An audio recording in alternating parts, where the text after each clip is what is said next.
Hello and welcome into my latest live video. My name is Kerry Holzman and today is the 9th of September 2021. It's Thursday evening and yet another video with yet some more work that needs to be done. I had a call earlier today from one of the employees at one of my retainer clients who would like a computer for their home that is identical to what they build for the office. And I said, yes, please, I can do that because those are the 8-year build PCs that I built for them, many of them, probably 11 or 12 of them. And I still have plenty of these boards left over. I have a 4 or 5 H370 HD3s here, and they just want it, basically what I built, 1 terabyte Intel NVMe, 500 watt EVGA power supply. You know, those power supplies are $40 all day long on Amazon. Corsair 200R case, DVD reader writer. They do want a Wi-Fi card added, so I'll be putting a TP-Link add-in PCIe card, which is AX3000. It's a high-end Wi-Fi card. Although this user that I'm building for with this customer is an older user that's not very technically savvy, so I'm sure it will be more than satisfactory for a minimum of 8 years. And that customer also asked me to pick up their old machines. They have 2 older towers. One they want just the data off of and for me to recycle it. And the other one they want the data off and then want the machine returned. And of course the data they want on the machine we're building. This is partially assembled from previous motherboard prep videos I've done. I think I have 20 prepped motherboards here, just waiting for customers or giveaways. I'm just kind of going through them one by one and keeping PhotoRay, a member of our community here, busy doing cable management for me. So that's really helping me get caught up. I've got 4 computers out this week, should be a 5th one tomorrow. Mitch Morrison joins me tomorrow afternoon at 1 o'clock Pacific time as we continue the Big Beast build as we prep the second motherboard that fits into that same case. Yes, that case holds 2 motherboards, 2 power supplies. It's really ridiculous and I don't know why. I don't know why. I suppose you're supposed to game on one and stream on the other, but the one that's in there is so powerful it could easily do both without a problem. Hello, Peter Laycock contributes 50 pounds. He says, good morning, Kerry, and everyone in the chat from Bonnie, Scotland. Always good to see you, Peter. Thank you so much for your continued support. Wish I was in Scotland right now. 109 degrees Fahrenheit today, the 9th day of September, and still over. We're nearing, 1 degree away from 110 in September. I can't wait for Michigan. Come on, Michigan. I need a vacation. But it's going to feel good to take that vacation with all these systems out of here. And I'll come back to, like I said, I've got 20 more prepped motherboards. And then another 5 or 6 system builds for the, like the Xenos build, the spaceship build, the tube build, the robot's foot build. All that stuff needs cable managed and needs sort of the final touches. Even the Nuka-Cola build from a couple of years ago with the limited edition Intel 8086K processor remains to be finished because of cable management. So I'll bring that over from Studio A and I'll let PhotoRay do the cable management on that. And maybe you'll be able to see it complete for once. That cable management drags me down. It takes an average, I'd say, of 2 hours per machine. And it's hard to fit that time in when I've got so many other machines waiting, and then they get backed up. So I got really backed up by 40 machines. I think I was at 60 machines earlier this year, which is why I stopped all new builds. For new clients, I would still take on builds for existing clients. I would never turn away an existing client. And so anyway, I've got the Corsair 200R. I still have about 3 or 4 of those brand new in a box left over, and when they're gone, I'll probably switch over to maybe a Be Quiet, like a Pure Base a 600 or something. But, obviously there's no way to put an internal optical drive in there. So also thank you to Jason Corddry, who contributed via PayPal before today's stream. Thank you so much, Jason, for your continued support as well. I very much appreciate that. And Dave Coleman says it's 70 degrees Fahrenheit in southwestern Pennsylvania with a 45% humidity. Yeah, I could deal with that. It sounds pretty comfortable, actually. Ron Hilliard's in the chat room. He says, good evening, brother. Hey, Ron, good to see you, my friend. I hope you're doing well.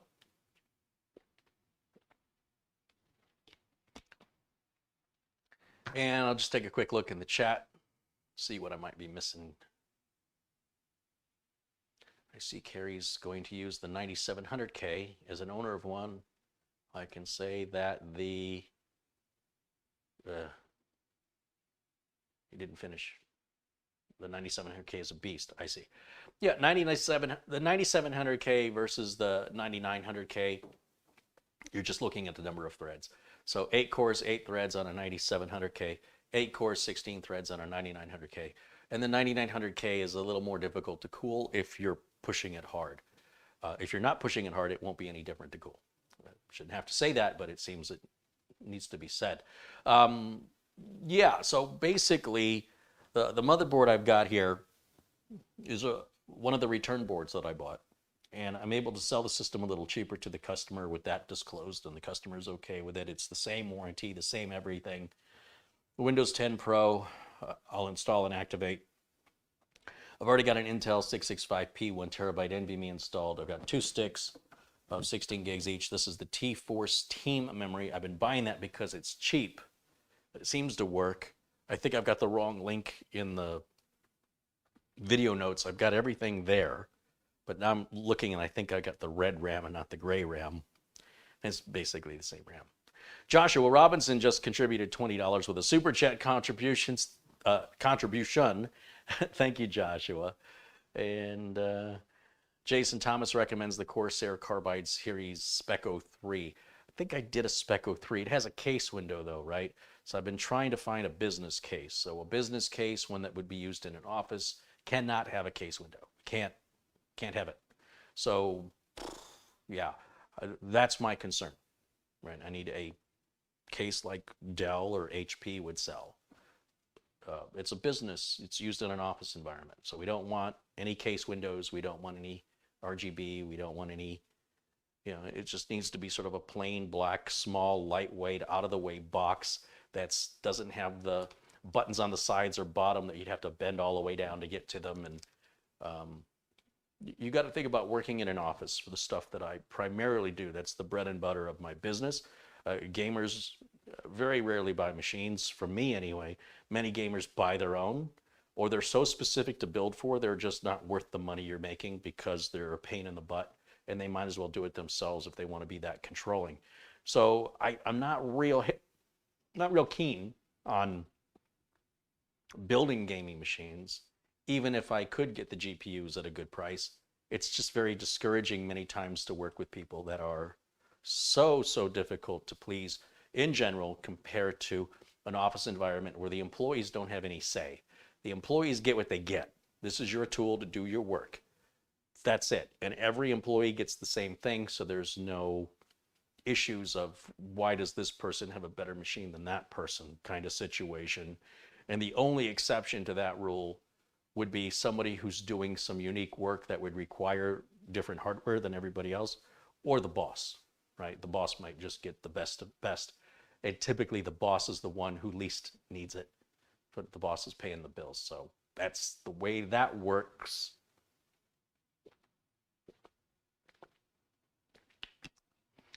Hello, Mort. Welcome into the chat. And Bread Revel. Don's Tech says hello. Eddie Sawyer says hello. M. Cochran says hello. Lane Seed with $19.99. I know Lane. Wow, I haven't seen Lane in here before. Hi, Lane. I have known Lane for 5 years. Yep, that's true. So thank you guys for your support. Thank you for your kindness. I realize now I don't have the little plastic standoff in there for that weird mounting hole. So let me go in here and find one of those. These, I'll reiterate, they're not necessary. They're an old way we used to install boards in the 1990s. And I always saved them because I didn't know they were going away. And I won't throw them away because, 20 years later, they might start needing them again. And sure enough, here we are. It's not required. You could leave that hole empty. The only cases I've seen that support this mounting hole all the way at the edge are cases made by the motherboard manufacturer. Now, the concern about Gigabyte and their quality, of course, has come up because of an issue they have with their power supplies that Gamers Nexus has talked about. And it doesn't affect their motherboards. It doesn't affect anything else Gigabyte makes. In fact, I don't even think that stuff's made by the same company. Gigabyte contracts that stuff out. So Gigabyte is responsible for the design, and it looks like the design on the power supply is somehow faulty compared to others. And I don't use Gigabyte power supplies. I never have. In fact, I didn't even like the 2 GB SSDs I bought, the NVMe. These weren't that good for the price. But I do like their motherboards. I always have. And I don't want you to think that because a manufacturer makes a bad product or a product that is in need of improvement, it doesn't mean everything they make is that way. I've seen some people who are very, very punitive, who are acting as though Gigabyte did something to them, even though they're not victims of this issue. And they're taking on a rage on behalf of other people because they don't feel that Gigabyte has responded in a way that they demand, even though they're not a major purchaser. They don't buy in bulk for like Dell or something where Gigabyte should listen to them. They have no authority. But if you want to spend your money for a different manufacturer and you actually believe you're going to get something much different, don't let me get in your way. This is all, you might be floored when you see who's making the stuff that Gigabyte puts their name on, or that Asus or ASRock. A lot of people still think ASRock and Asus are the same company, which is really disappointing because Wikipedia is right there and you could get caught up on the changing times. These are two independent companies that were once, together, but they've been separated and no longer associate with each other. And that's been that way for a long, long time. But you give somebody a little bit of information, they run with it forever, and it's obsolete and old, and they're still shouting, the British are coming, and you're like, it's 2021, man. The British have come and gone, and the last time of a British invasion, I think, was the Beatles. So I worry a little about the public, but it is what it is, and I just mention it to help you to decide if you want to be one of those people. It's your choice, but I don't know if they're aware of it. Anyway, just pop this little standoff right here. If you don't have one of these, just leave the hole empty. It's not like the board's going to sag because the next standoff over is just right here. It's not a big deal. I don't know why Gigabyte does that. No other motherboard manufacturer does that. But it doesn't mean the board's bad. I've got a business to run, and I can't have bad boards. They cost me money. And if you went after every manufacturer who had a bad product at some point, you wouldn't buy any of their products, you wouldn't buy anything ever again. And if you made it yourself, you'd wish you could make it as good as they do. Because it's all automated and it's designed through a team of engineers. It's not one guy picking what he wants or she wants. It's a whole process, a team of development. And sometimes you can get bad suppliers. Sometimes you can get managers that are pushing for a cheaper design to increase profit margin that results in a less quality product. Things are always changing, always in flux. And if they weren't, these companies would go out of business, like, Abit and other motherboard manufacturers you might think about that aren't around anymore. So if you're concerned of a motherboard manufacturer being a ripoff, and they're a big brand manufacturer, like the four big ones are MSI, Asus, ASRock, and Gigabyte. And Asus and Gigabyte are the two biggest. They constantly compete back and forth for who sold more motherboards each quarter. And there's no way you can reach that size by ripping people off, not sustainably for years and years and years. So Gigabyte will have no choice but to address the power supply issue or get out of the power supply business. It's going to cost them a lot of money. But that's a separate division and department away from their solid state drives and their motherboards and their cases, yada, yada, yada, yada, yada. So anyway, it's your money and it's your attitude. And if you want to feel punitive against something that had no impact on you, don't let me get in your way. I just don't wish to participate in that or to encourage that behavior. It's unjustifiable. In my opinion, Glenn's Music contributes $5 Australian. He says, I have a spare Corsair 100R case that you can have, but I'm in Australia, which is too far to walk, but I'm confident you'll find a solution now. I despise the Corsair 100R case nearly as much as the case I despised in the earlier video from today. The 100R is an extraordinarily difficult case to cable manage. It's extraordinarily difficult to work on because of its narrowness. And like a cooler that I typically use like this won't fit inside of it without, you wouldn't be able to put the panel on. So you can keep your 100R. I understand why you have one you want to get rid of. It totally makes sense to me. I'm sure you can find someone local to give it to you, Thank you for your contribution, though, and I appreciate the thought that counts. And, if you have a little extra COVID laying around next to that 100R, you can keep that and give it to somebody else too. In my opinion, 6 of one, half dozen of the other. Now I'm going to set this, what am I going to do with this? You know what? Since I have the NVMe and the RAM and the CPU, and I guess I need to put the side Mugen 5 on it. Yeah. Let's open this up and see what we got inside of here. This should be a brand new one, nothing returned. Kind of a mixed bag on returned heat sinks, not recommending buying any of those. The fins get all bent up and stuff. So, and sometimes little, like the screwdriver and stuff will be missing. Now I don't need that and it's not a big deal, but there's not enough price savings most of the time to justify buying a returned cooler. In fact, if you notice the price savings is only like $5, it's probably because the cooler is in perfect condition. It's still not worth, in my opinion, the $5 risk. Just buy them new. Other things like motherboards that are returned, those have been mostly fine. It's been pretty rare that we have any bad ones. And the solid state drives, the ones I bought used, they work, but they had quite a bit of terabytes written on them. Universally, one had 2 terabytes written, which was kind of weird, and one had 150, 160 terabytes written. The life expectancy of these SSDs is around 1,200 terabytes, so it's kind of like buying a used car with 10,000 miles on it or something. If the discount is there and it's worth it, but some items don't make sense to buy returned. Again, it depends on what it is and what the savings is and what you're willing to accept.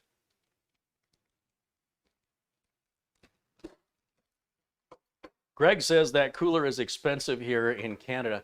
He says it's 80 Canadian dollars. But here's the thing, 80 Canadian is equivalent to $63 US. So it's only a $13 difference. It's only a 13 US dollar equivalent difference. So that's probably an import or a tax that your government imposes, which isn't the fault of the manufacturer. And it's really not the difference. Your dollars aren't the same as our dollars. I think you know that. We certainly knew it growing up in Detroit when someone would give you a Canadian nickel, because they look just like American nickels. You pawn it off on somebody else. That's how Canadian currency in Michigan gets cycled around to the next guy. It gets foisted. Yeah. Foisted. Yeah. Go Shadow with $2 says you could use those screwdrivers as tent stakes. Yeah, they're not deep enough. At Burning Man, the tent stakes, we had to make tent stakes out of rebar that was about 3 feet long. And then you take a metal pipe and put it on the end of the rebar, and the metal pipe would be like 6 feet or 7 feet, and you use that leverage to bend that rebar into the candy cane shape. And then you get a big old sledge and you pound that into the hard desert floor. Never mind, I don't know how this turned into a Burning Man survival video. Squirrel.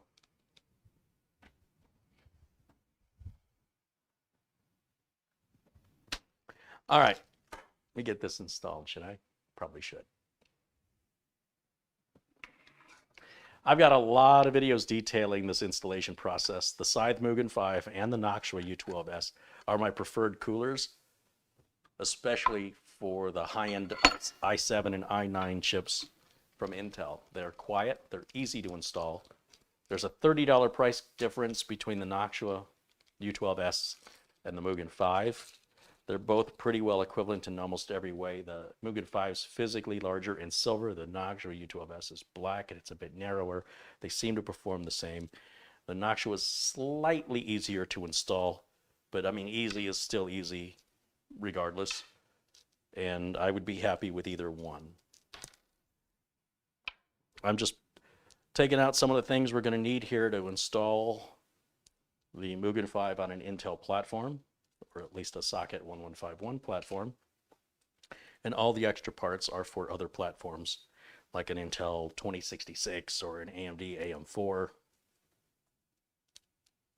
And that way you don't have to worry about buying the right cooler. The one cooler is sort of like Lord of the Rings. One cooler to rule them all. You should also know that there's no guarantees when you buy new parts that they're not going to necessarily have issues either, right? Some people worry about what issues a product may have that's been returned, but there's no guarantee that a brand new product also would not have the same issues, nor is there any reason why you wouldn't test a brand new product in the same way that you would test a used one. It's the same testing procedures, all for the same reasons. Now, these curved brackets, those are AMD. All the AMD stuff and parts we don't need for this build will go in this bag. Actually, I'm not even going to give the customer this bag. This customer's going, they're local. They're not a computer person. They're not a technical person. They wouldn't know what these parts are or what to do with them. They will never change this cooler ever, ever, ever. So I'm just going to probably recycle those parts. A lot of times I pass the parts on to the customer, but in this case, not for this customer. They'll contact me anytime they need anything. And I don't think they're ever going to need anything. They're not becoming any more computer savvy, and I don't see any indication that they will. They just want to continue living their life the way they do, and they want something good, reliable, quiet, and fast. And they know from their computers at work what I build, and they said, I want one of those for my house. It's so that the requirements from the customer, and again, I have to stress this, something an enthusiast doesn't really have to consider is when you're trying to meet the needs of a paying customer, and every customer's needs are different, it's important that you understand what it is their expectations are and what their budget is and what their timeline is. And if you agree to everything, then it's up to you now to deliver, because if that customer ends up upset for any reason, that's your fault. That means that you didn't live up to the expectations that you both agreed on. It's your fault. Now, when you're an enthusiast, you help a friend, things don't work out well, hey, sorry, I tried. There's no liability. You don't have to worry about losing your business. You don't have to worry about a negative review on, Google or whatever. So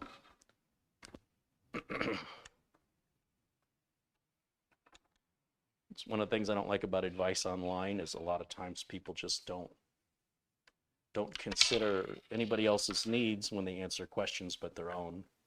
They don't ask the person asking the question the information they would need to offer any advice that would be useful. But you get what you pay for. So if you're not paying for it, probably isn't worth much, including my videos. I mean, I got to do the work anyway, so I might as well make a video. Kind of struggling with this tonight. It's been a while since I've installed one of these and a little out of practice apparently.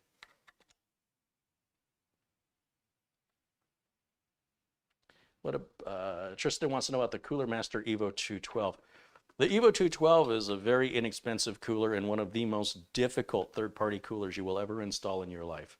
Once you get it installed, it's a great cooler, don't get me wrong. It's not the best performer, but there's nothing that can perform that well at that price.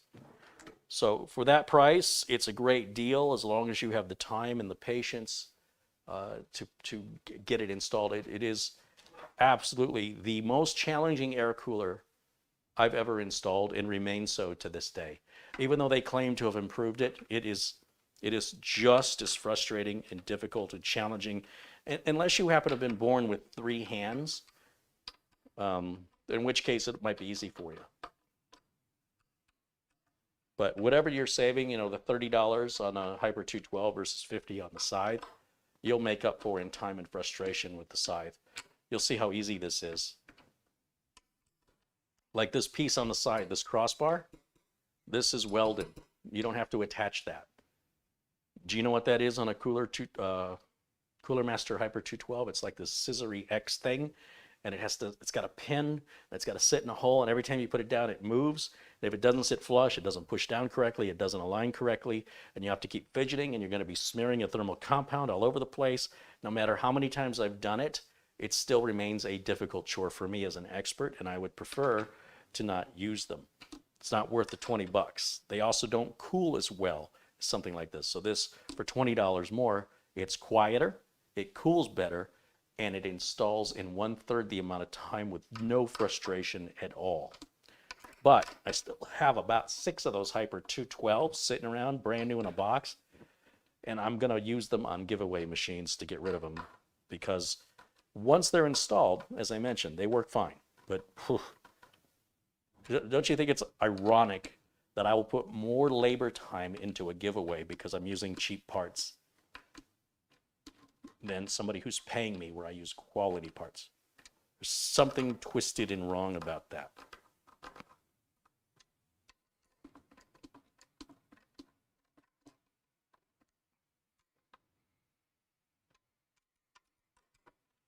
Now, you can over-tighten these little standoffs I'm putting in. They will just keep tightening and tightening and tightening until you crack and crush the board. The board has 10 layers of circuitry. It's like 10 floors. Each circuit is layered below the next one. And if you keep turning those, you can crush it. So you bring it to a nice firm, tight grip, and then we're going to put these brackets on. And like I said, I've got plenty of videos detailing much better close-up shots and detail shots of this installation process. I've probably installed 30 of these. So I don't think I have to go back and show it all from the beginning, do I? Just a little search on my YouTube channel will pull those videos up for those of you who want to see those details.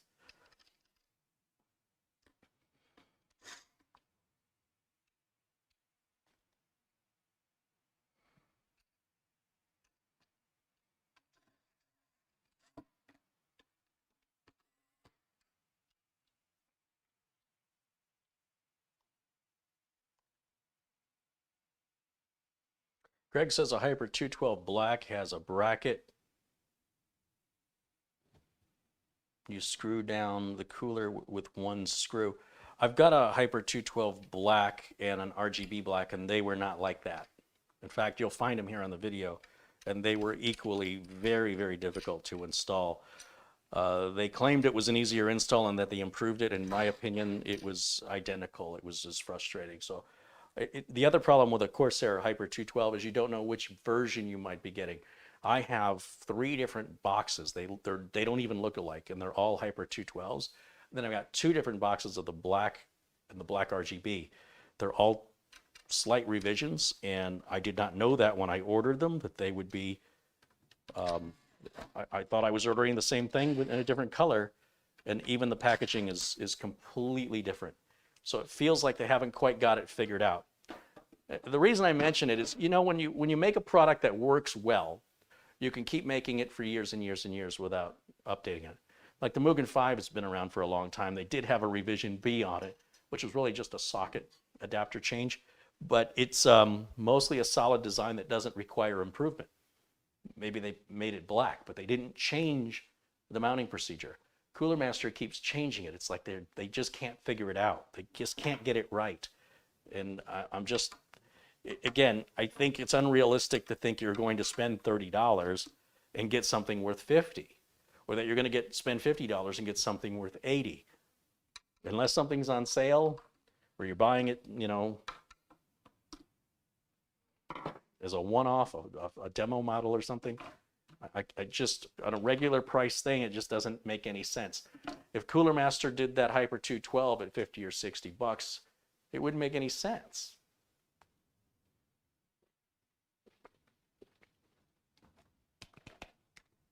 It is hot today. It's so hot. So hot.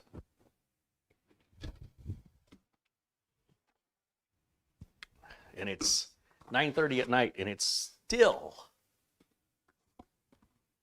over 100 degrees. It's killing me. Killing me. I got my isopropyl alcohol, 99%. You want the most strongest alcohol content you can get to clean any sort of contamination, which could be oils from your skin or dust or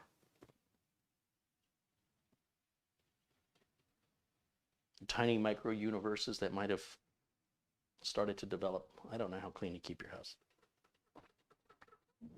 You don't have to make it perfect.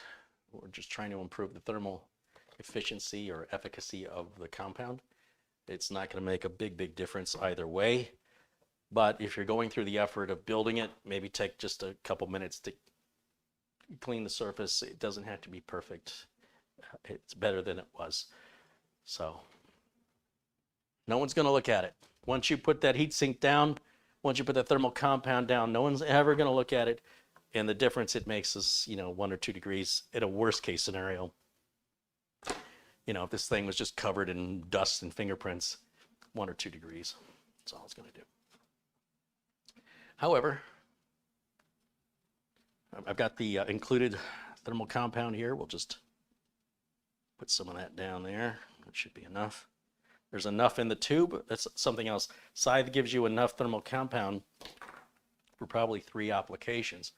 Other cheaper manufacturers of coolers, sometimes it's the plastic bags you got to cut open, and sometimes the amount is really stingy, not selfish, stingy. And don't waste your money on this expensive thermal compound. It's a complete waste of money to anyone but an extremist, somebody who don't take mountain hiking equipment advice from somebody who is going to scale Mount Everest, right? That's an expert enthusiast level that few people attend or reach or are interested in ever doing. But the enthusiasts, it's not uncommon for them to be so extreme and unpractical and expensive that it might be fueling the idea in beginners that everything they're doing is necessary. But if you're just wanting to hike, but not necessarily hike Mount Everest, you don't listen, you don't need to take advice from one of those extremist hikers, right? Just know the difference. Neither one's bad. It's just some of the information is, a lot of it, quite frankly, is very impractical and very specific to a very niche group. Stuff like this is a common build that anybody would enjoy under normal circumstances. You could turn it into a gaming computer if you've got a GPU and a more powerful power supply. You slap it in there. We're not going to waste money on a more powerful power supply.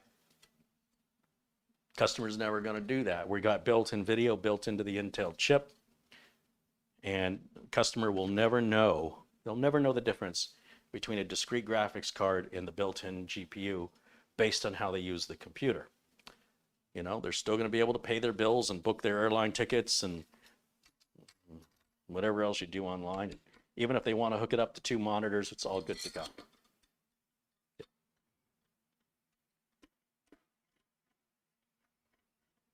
Remember, buying a better gaming computer doesn't make you a better gamer. I'll say it again. Buying a better piano doesn't make you a better piano player, and buying better pots and pans doesn't make you a better chef. When you can improve your gaming skill, you'll realize that having a more powerful gaming computer is not necessary. You can become very, very good at a game with very old hardware, and you can kick the butts of people who have very expensive hardware. Gaming is not necessarily a rich person's. There's so many things in life that rich people, wealthy people, can buy their way into that you and I cannot. Right? You might be able to buy, if you donate a lot of money to a university, they might give you an honorary degree or even let your children into the school without the same qualifications everybody else has to have, right? So there's some things that people with money can do with their money that they don't make up for in their personality or their skills. Thank God gaming is not one of those. Somebody with a lot of money can buy the most expensive gaming rig, and if they suck at the game, they're still gonna suck. The true gamers, in my mind, are the ones using older hardware, and they're on the leaderboards of the gamers. They're the ones forging the way. True, real gamers, not wannabes. Not people who think if you spend enough money, you'll be a better gamer. No, that's not a real gamer. That is a poser.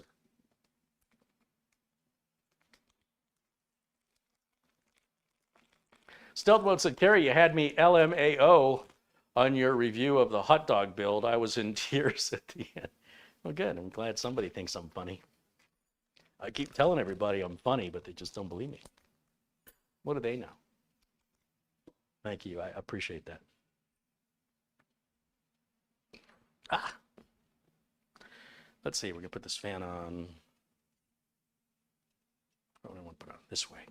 Put it on this way.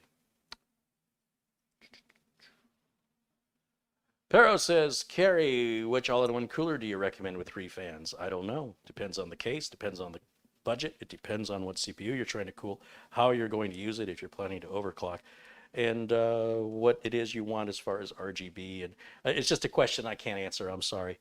There's no bad all-in-one cooler. There are different prices for different reasons, and it's really up to you to decide what your tastes, budget, and expectations are. I can't tell you that. I couldn't tell you if chicken and fish and meat is better than, if one is better than the other, or how you should get your hair cut, or what tattoo you should get, or I can't answer any of those questions for you, I'm sorry. Those are individual choices that are subjective opinions based on the individual, and I don't know you. If I knew you well, I might be able to suggest something for you. But having a complete stranger on the internet ask me a very specific question, actually it's not that specific, it's actually quite vague. In that there's many different kinds of different sizes of coolers, 240s for example, 240 millimeter, 280 millimeter. Wait, those are 2 fans. 3 fans would be 360s or 420s. Yeah, so anyway, whether or not you want RGB, whether or not you want it to match what you have, how much cooling you need, what processor you're cooling, blah, blah, blah, blah, blah. It's the whole point of building your own computer is for you to make those decisions and have it your way, not my way. I encourage you to be bold, take a chance in life, and through experience, learn what you like. And don't recommend what you like to other people under the assumption they're going to like the same things you like. For example, people in Scotland might love haggis. People in Australia might like come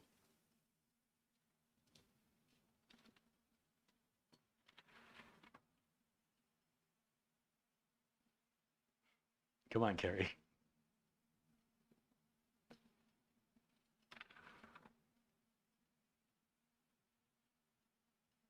I can't think of that disgusting stuff. Hold on, it's coming. My brain is, can you see the smoke coming out of my ears?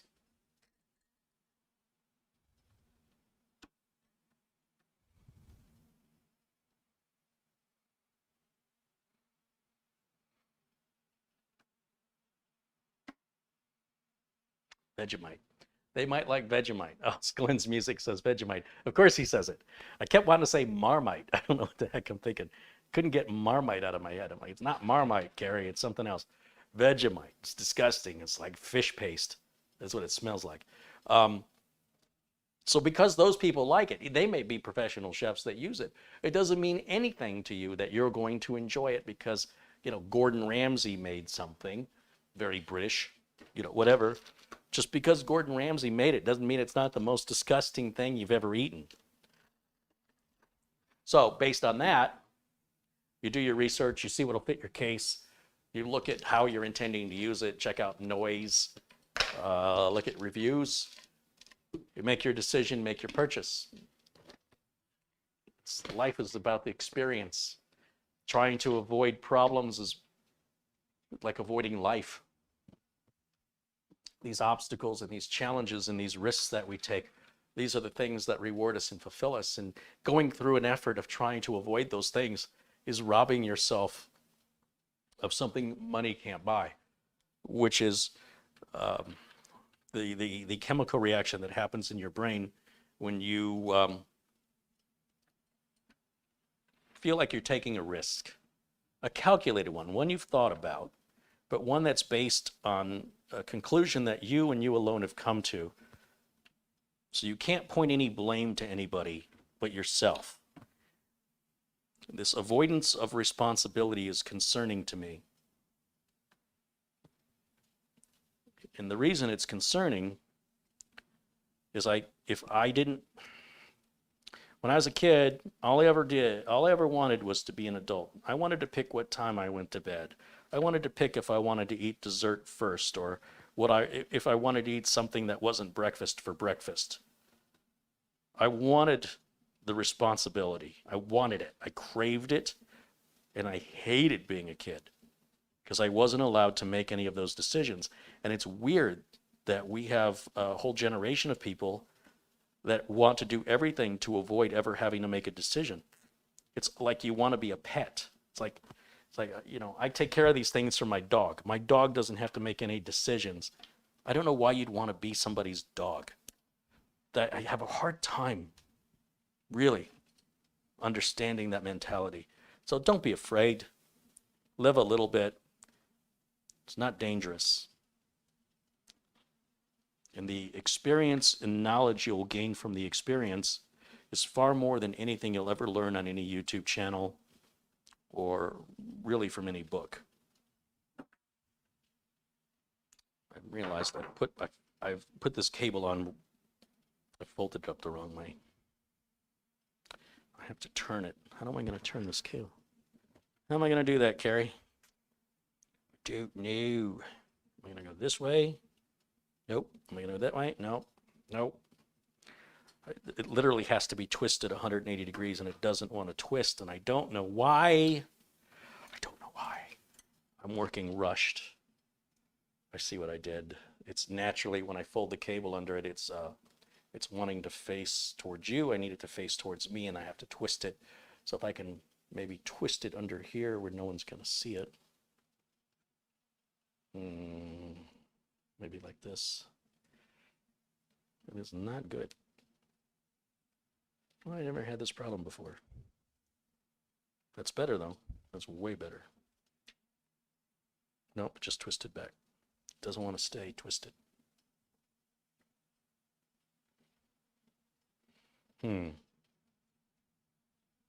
Maybe I can twist it up here and bring it down.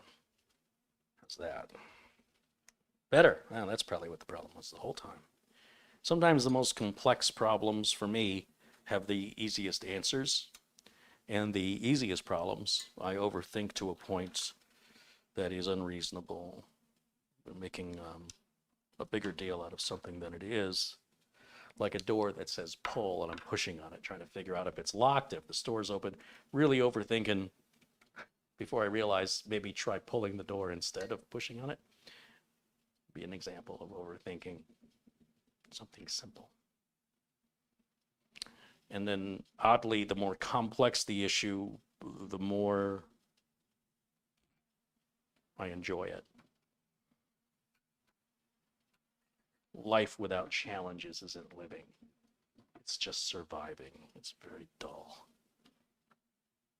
It lacks any. It's like a roller coaster that doesn't go up or down or speed up or slow down. It's just one speed safely and slowly.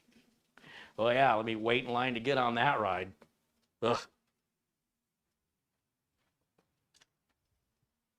Welcome to Kerry Holzman's Safe Life Ride. You can be any size to ride this ride. It's perfectly safe. It has no thrill whatsoever. There's no ups or downs. There's no whoop-de-doos. It's just a secure, slow, safe ride on a flat platform with no bumps. It's very cushiony. It's like riding on a cloud. You'll feel like you're hovering. Hovering safely at a very slow speed, indefinitely and for the rest of your life, and you can never get off. That sounds miserable, doesn't it?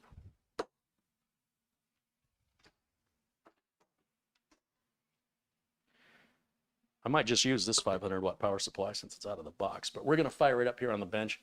We'll get Windows 10 installed on this bad boy, make sure everything's up and running. Latest BIOS should already be installed from the prep and tests that we did a few weeks ago on this board. It's probably been a few months, but it's still weeks. Months are still made of weeks. Last I checked.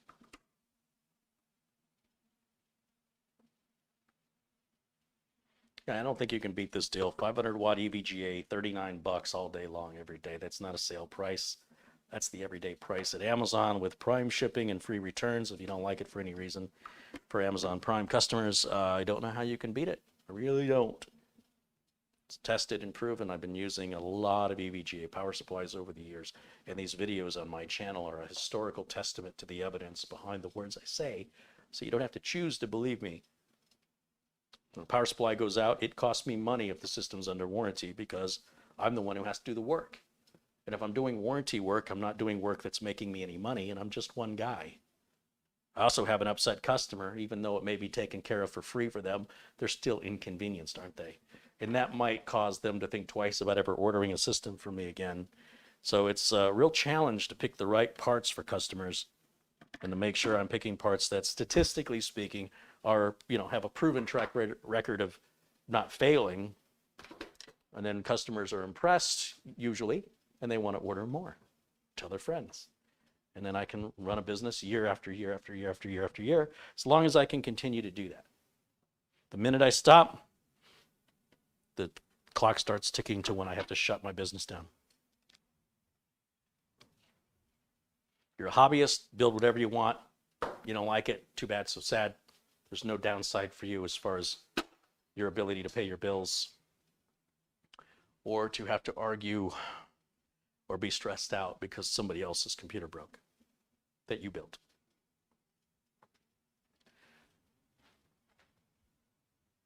Okay, let's see if we can fire this bad boy up here.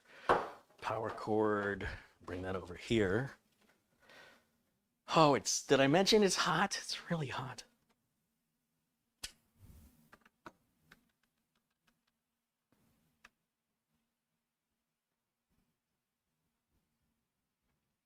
Eric says he prefers to buy things at the store and take them home. Hey, you're welcome. You go right ahead. Don't let me get in your way.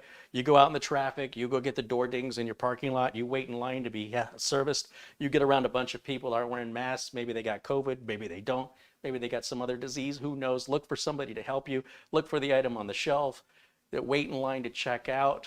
Then when you get to the door, let them check your receipt. You get home, you decide you don't like it, you go back in the car, you get back in the traffic, you park back in that parking lot next to the guy that's parked this close to you. But you come back out, you wait in the return line. They're so skeptical, they give you a difficult time on the return. You got to follow all the receipts. Did you read your receipt? You can do all that you want, man. If this was 1985, I'd be right with you. I push a few buttons on my mouse, the stuff shows up at my door in the size I want, the color I want, and it's there the next day many times, and I'm paying less money for it. I'm not dealing with traffic. I don't have to worry about a flat tire or a ticket or an accident. Now, you go do that. You have a good time. I will not be in your way. I don't know who would want to do that. I don't like turning the gas on my stove. I prefer rubbing two sticks together to start a fire. I just like it better.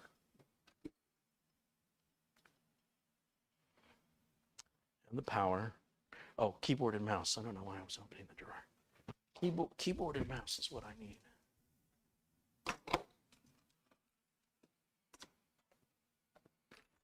I don't need that anymore. I don't need that. I don't need that. I'll keep this. Put this over here.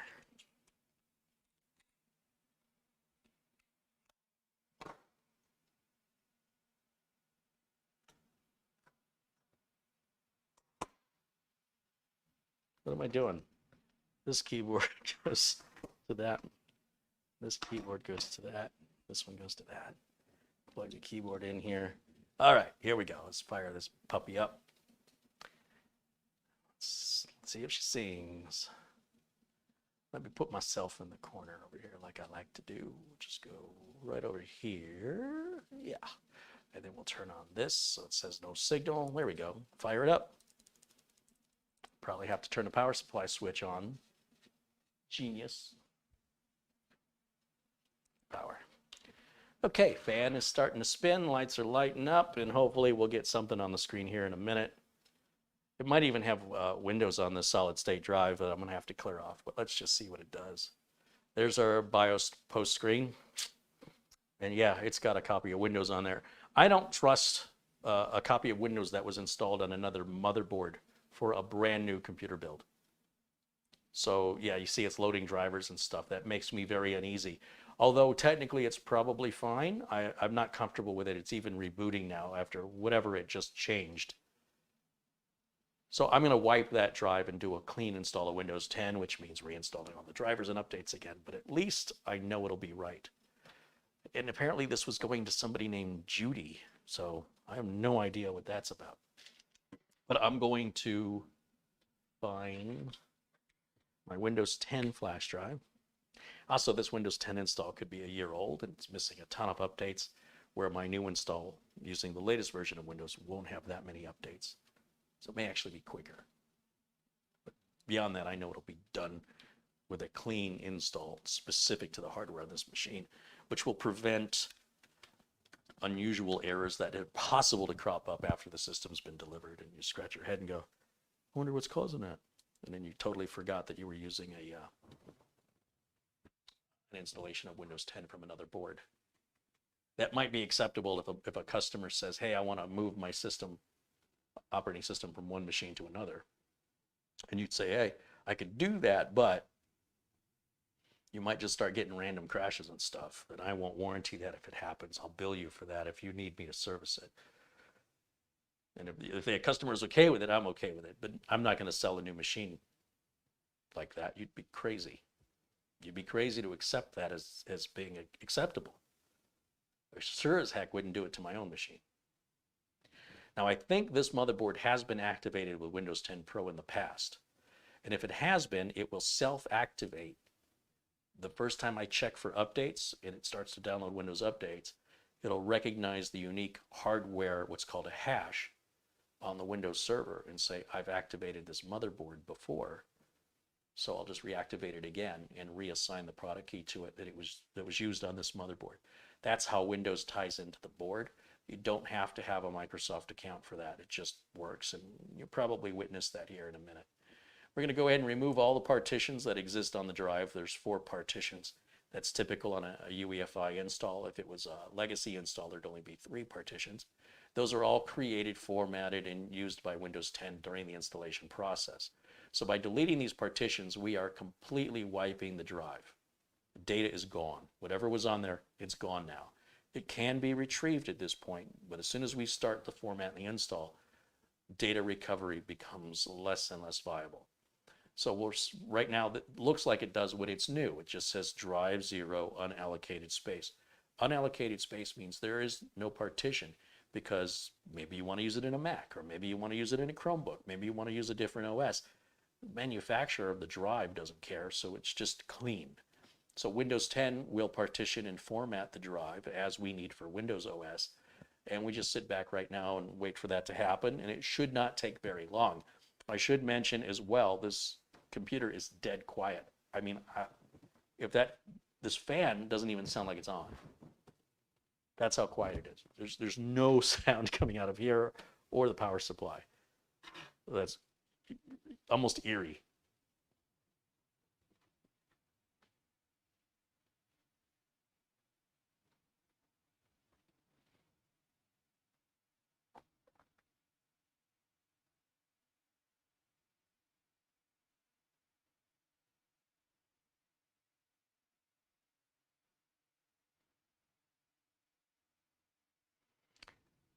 John Famlor says the Scythe Mugen 5 is so easy, even I was able to do it without screwing it up, which is rare for me. Nice.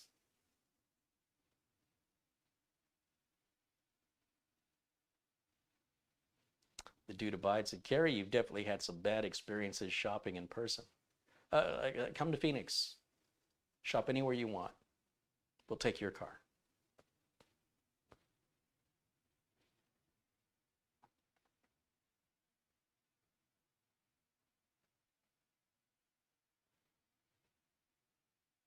Jason says, I've never had a power supply die, but I've had graphics pass away prematurely. Well, that's a hobbyist versus a professional. I've had more power supplies die than I could possibly tell you. Probably 6, it's probably down to about 6 a year. Well, not this year. This year has been like 1. It's been staggeringly lowering as the 80 plus standard has come out. The quality of the power supplies are better. I was using nothing but Antec power supplies back in the day because I was getting sick and tired of replacements. And certainly in the 90s, I was replacing probably 2 or 3 a month. So the technology and the manufacturing has gotten a lot better, but it's a numbers game, right? So if you're looking at a handful of computers over a long period of time versus looking at hundreds or thousands of computers over the same period of time, that scale will change your perspective of what is reliable, what is not reliable. And when it affects your ability to earn a living, it can become maddening to have to keep replacing a specific brand that's personally costing you money and kicking yourself in the butt for using that brand and never using that brand again, of whatever it is that has a continual failure that's making you look like a fool to your customers, and it's costing you an arm and a leg in lost labor time. And what choice do you have? Do you just not do it? You're going to lose the customer for sure then, and maybe a lawsuit. Not to mention negative reviews that could impact future customers from taking a risk to shop with you. So it's a real difference, again, professional versus enthusiast, in scale. Click yes on this, and yes on that. Skip that. Don't have internet. We don't want to plug internet in during Windows 10 install, or it will force you to create a Microsoft account. Now this computer is going to go to, what was it before? Judy? We'll call this one Trudy. Did I spell Trudy? I can't even see it. My screen is so small. Oh, that's the wrong one. I didn't type anything at all. I must have used the wrong keyboard. That's the right keyboard. What's my problem? I had it turned off. Trudy. Enter. Enter. Nope. Nope. Think not. Let's not say we did. Except not now. There we go. We're in the final phases of the setup now. I can get rid of this flash drive. Done with that. We were technically done with this after the first boot. Jason Willis with $5. He says, here's Gatorade funds. Hey, thank you, Jason. I appreciate that. I need to grab one. I gotta replenish my electrolytes. I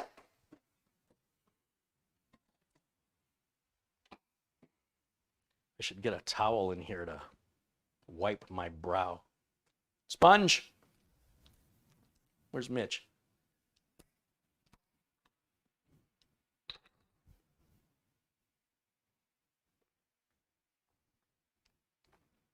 The dude Abide says he likes Amazon. He doesn't like how they treat their workers.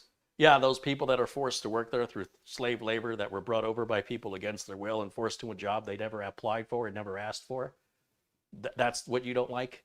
Those people that voluntarily choose to work there and they don't quit, but they whine and complain about how unfair it is because they won't start their own job and make their own living, that they feel somebody else is required to put them to work and to pay them under certain conditions and a certain rate. That's what you don't like about Amazon? Okay, noted. Noted. You owe me a job and you owe me a certain salary and you owe me a certain... No, nobody owes anybody anything. And if you don't like it, quit, work somewhere else. I don't want to hear it. It's the most ridiculous thing I've ever heard. Nobody works somewhere because they have to. This is not the 1700s. This concept is unacceptable. People giving up and whining as though they have no choice when the freedom of the United States is here for you to even create your own life. Jeff Bezos is one of the richest people in the world, if not the richest. And he didn't do that by complaining about working for somebody else not being fair, but he doesn't have a choice, so that's why he's still there. Elon Musk, Bill Gates, Richard Branson, Thomas Edison. I don't know how far you want to go with this, but it's preposterous that anybody has to work at Amazon. If it's so terrible, if it's really that bad, why do they keep going to work? Oh, they have to have the money. Yeah. Give me a break. There's no other job they can find. They can't be self-employed. They can't come up with a way that they can be self-reliant. They have to have somebody else provide for them. They need a mommy or daddy. I'm sorry. No, no, not in America. Not in America. It's often the motivation that gets you to get something better if you don't like where you are. But if you're a go-getter at Amazon, if you're a worker, because Amazon wants to hire people who want to work. They don't want to hire people that sit around all day, don't want to do anything, and then demand an extraordinary paycheck. If you're actually a hard worker at Amazon, there's free schooling at Amazon to teach you how to do any number of careers, from air conditioning repair to being a truck driver. And they'll hire you in that other capacity that they train you in at their cost. If you're willing to put the time in, you'll get the reward. But if you want to do the bare minimum and then receive the same reward as everybody else, that's communism. You can live like everybody else. I don't like that idea at all. Not at all. I don't want everybody to get a trophy. If you earned it, you earned it. And if you didn't earn it, you don't get it. And if you've got ambition, you can go from being a high school dropout to working in an Amazon warehouse to working your way all the way up to managing the warehouse and making $250,000 a year. But you have to work. Work's too hard. I just want the $250,000 a year. No. That's a trust fund. I think you're confused. Well, I want a job, but I just don't want to work. Gotcha. I don't like how they treat their employees. Give me a break. They treat me so bad here, I keep going back to work every day. It's like a person at a restaurant that goes, the food was horrible, but the plate is completely cleaned. They're like, yeah, it looks like you totally hated that food. It's a strange world we live in, man.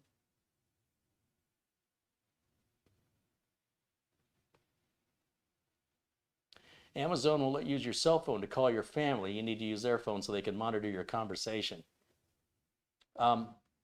I don't know how old you are, but in every job I've ever had in my life, you were never allowed to use a cell phone. Never allowed. All the jobs my father ever had in his life, never allowed to use a cell phone at work. Any job that my father's father had in his life, or his father's father, or my mother or her mother, you can go back all the generations, nobody had ever been able to use a cell phone at work. And I don't know why you think you should be able to. You're getting paid by the hour. We're not paying you to call your family. Now you can take a 15-minute break, as scheduled, and take care of that then. Period. End of story. If they want to call you, they call you at work. That's how work works. If you want to use your cell phone at work, create your own job. Become self-employed. What's stopping you? You don't have a right to make the rules unless you run the company. And if you don't like the way the company's run, you don't have to work there. This usage of cell phones is unacceptable. In the workplace, unacceptable. You're not there for that. They're paying you for every minute you're there. If you're making $20, $30 an hour, what does that work out to every minute? Make your phone calls on your time. When you become a business owner and you understand the expenses involved in having employees, you'll never want employees. Never want employees. It's one of the worst things you can do to your company. The entitlement and the demands placed upon them. If they form a union, they will screw you over and put you out of business, and then nobody's going to have any work. So be careful what you wish for, because you might get it. G. Wisen says, if I catch my employees on their personal phones talking to family members, they can find another job. I don't know that I would be that harsh, but there'd certainly be a 3-warning system, right? Just in case you didn't know, this ain't happening. You see your family every frickin' day. You can go a few hours without talking to them. Unless there's an emergency, and again, they can call the office, we'll patch it in, and if somebody is injured or you have to go because of a family emergency, that's totally understandable, and it should be extremely uncommon. You obviously have never run a company. You can tell. There's a level of you just don't have the information.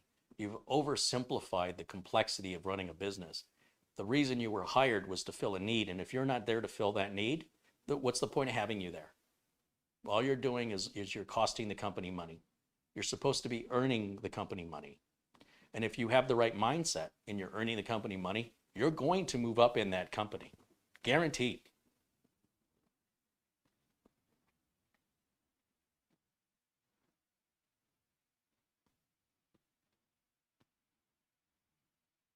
The only thing I want as a worker is a washroom. That's Nebosha Bolchik. Yeah, of course, you'd have to have a restroom.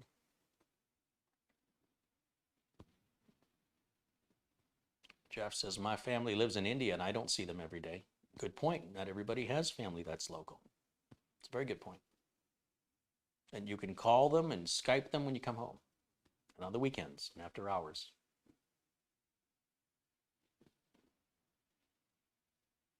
It's just shocking to me how people want communism. You know that in communism, everybody gets the same thing. You can't work your way up to a better car or a better house. You get the same pay. If you do a good job or you do a bad job, you get the same pay. You're meaningless. You're a pawn in a system that just, you're another link in a chain link. It feels so meaningless and empty to not be able to be an individual and to just be a cog in a machine that's faceless and nameless. And there are millions of you that if you break, they could just pop you out, replace you with an identical one and get right back to where they were.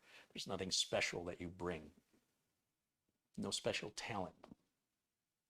Why would you promote that concept? It sounds like hell. And if you're an employee, you should be grateful to have a job. Period. End of story. Not to find reasons to be ungrateful for the opportunity that somebody has allowed you to work for them and to pay you for your time. When they pay you for your time, it's not your time anymore. You sold it. It's not your time. You sold your time. It now belongs to them. Try that in the military. Let me know how that works out for you. You ever been in the military? I should be able to use my cell phone. Well, we're on a private mission. I don't like the way the military treats soldiers. I mean, I like the military. I just don't like the way they treat their soldiers. You hear yourself, right? Squirrel.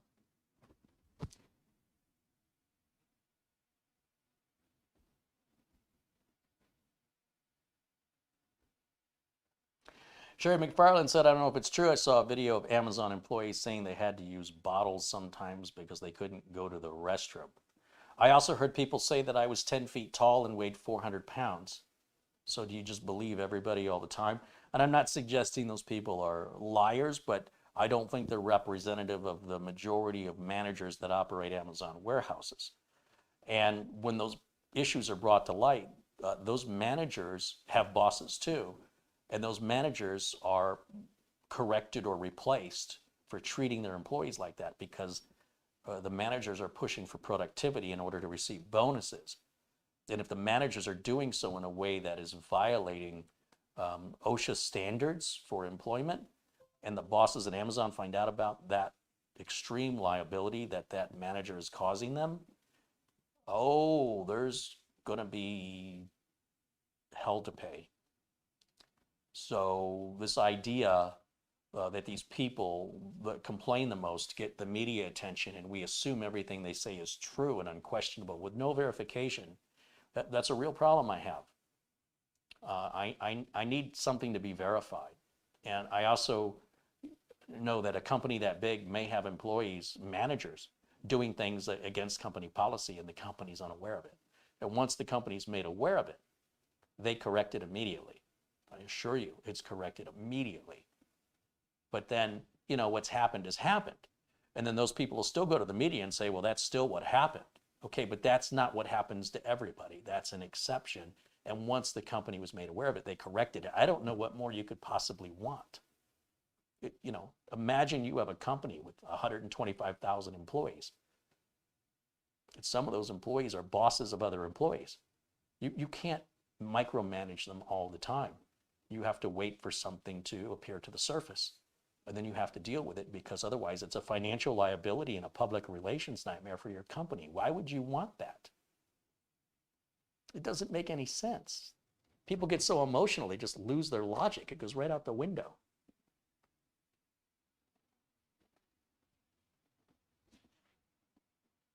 They had Amazon warehouses that didn't have air conditioning.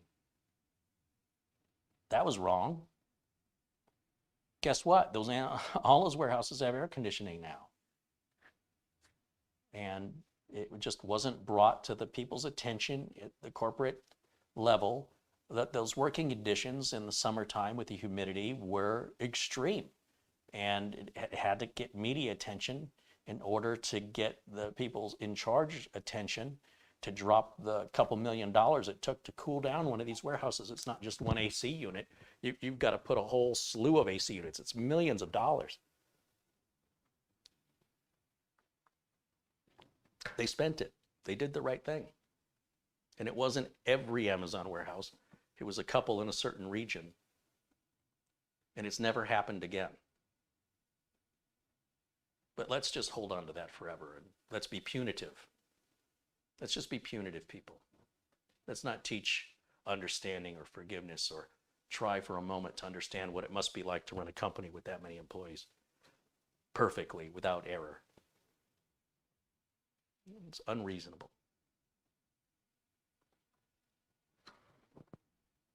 We're just grabbing Windows updates right now, and I'm going to look. I think we're probably activated. I need to make my screen bigger again because I can't see it.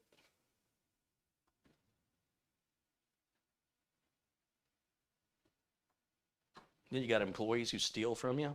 They steal time, they steal product, they do drugs on the job, they drink on the job. It just never ends. Do you think they admit to it? They don't admit to it. They say they're a victim. I drink and do drugs because the job stresses me out. It makes me need to drink and do drugs. So yeah, I need to do them.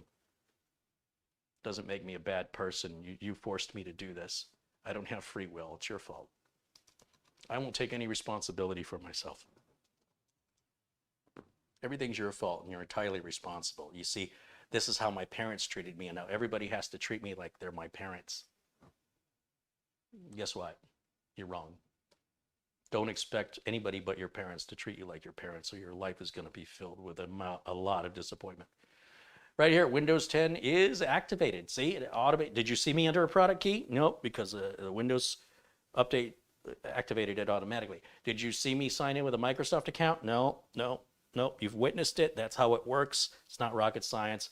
It's one of the ways that, one of the improvements that Windows 10 ushered in from previous operating systems that is so welcome in a world like mine.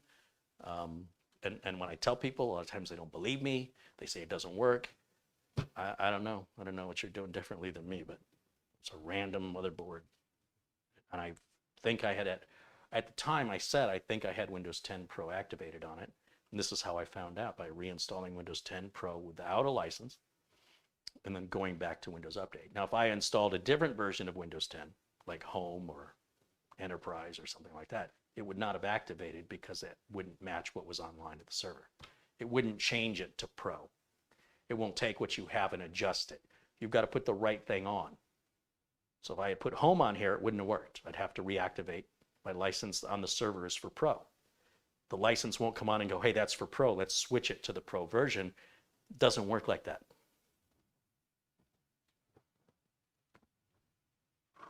It doesn't think for you.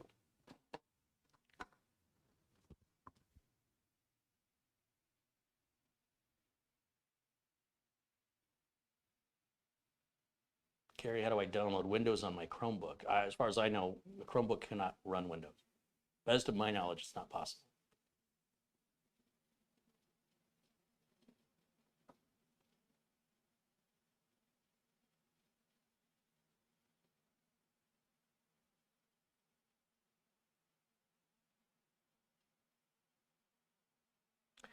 Puggy says there's a philosophical discussion concerning whether you are a free person or a product of your local environment without choice. That's just a question of attitude. You choose. Which would you prefer?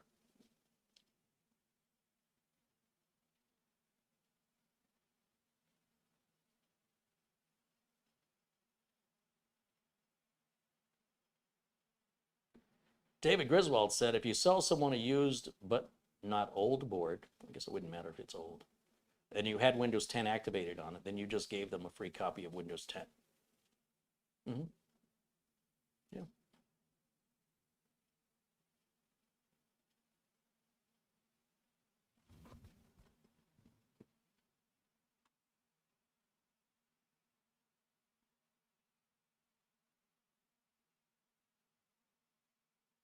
Ghost Shadow says the UPS and United States Post Office trucks here have no AC.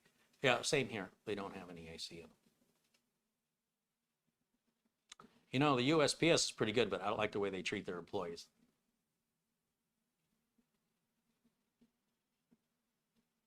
Shannon Davies with a $5 contribution and said, this is for the incredible little light show you got going on. Yeah, you know, shiny. Thank you. Appreciate your support.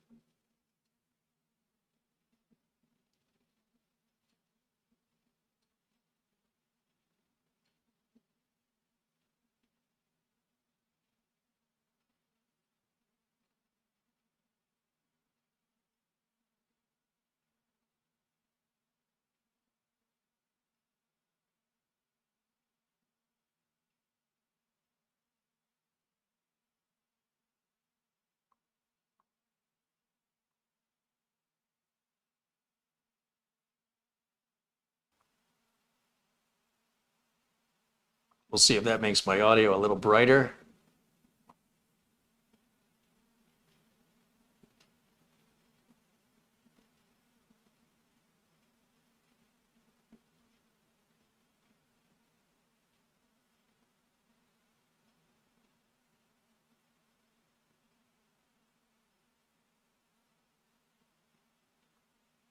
Richard Bogan said, my father's father couldn't use cell phones at work because they didn't exist. Well, I appreciate that you got the point I was making. When cell phones existed in the early 90s or late 80s, they were so expensive, you couldn't afford one. You paid per minute, you paid per text. You know, you buy a monthly plan that might be 300 minutes a month and 30 texts. You guys remember? Before that, you were paying $2, $3 a minute for usage, and there was a big brick you had to carry around. And before that, it had to be permanently mounted in your car. You couldn't carry it around.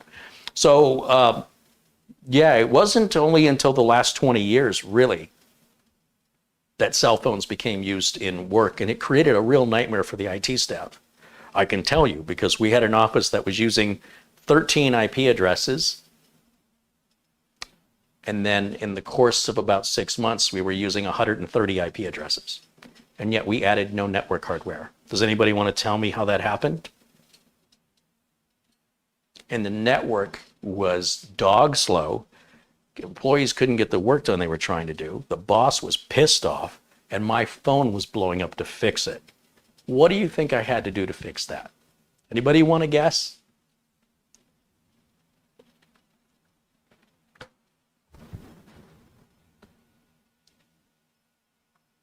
The expenses of employees using their cell phones at work not only resulted in lost productivity, but it affected the entire office bandwidth. And what they thought was enough, or at the time was the most available,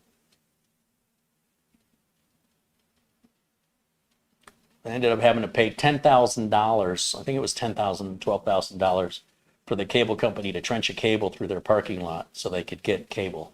Because they were on a 1.5 megabit DSL line, and that's all they were ever going to get unless they paid the 10 or 12 grand. So now they're 200 megabits per second, and it's way more than they need.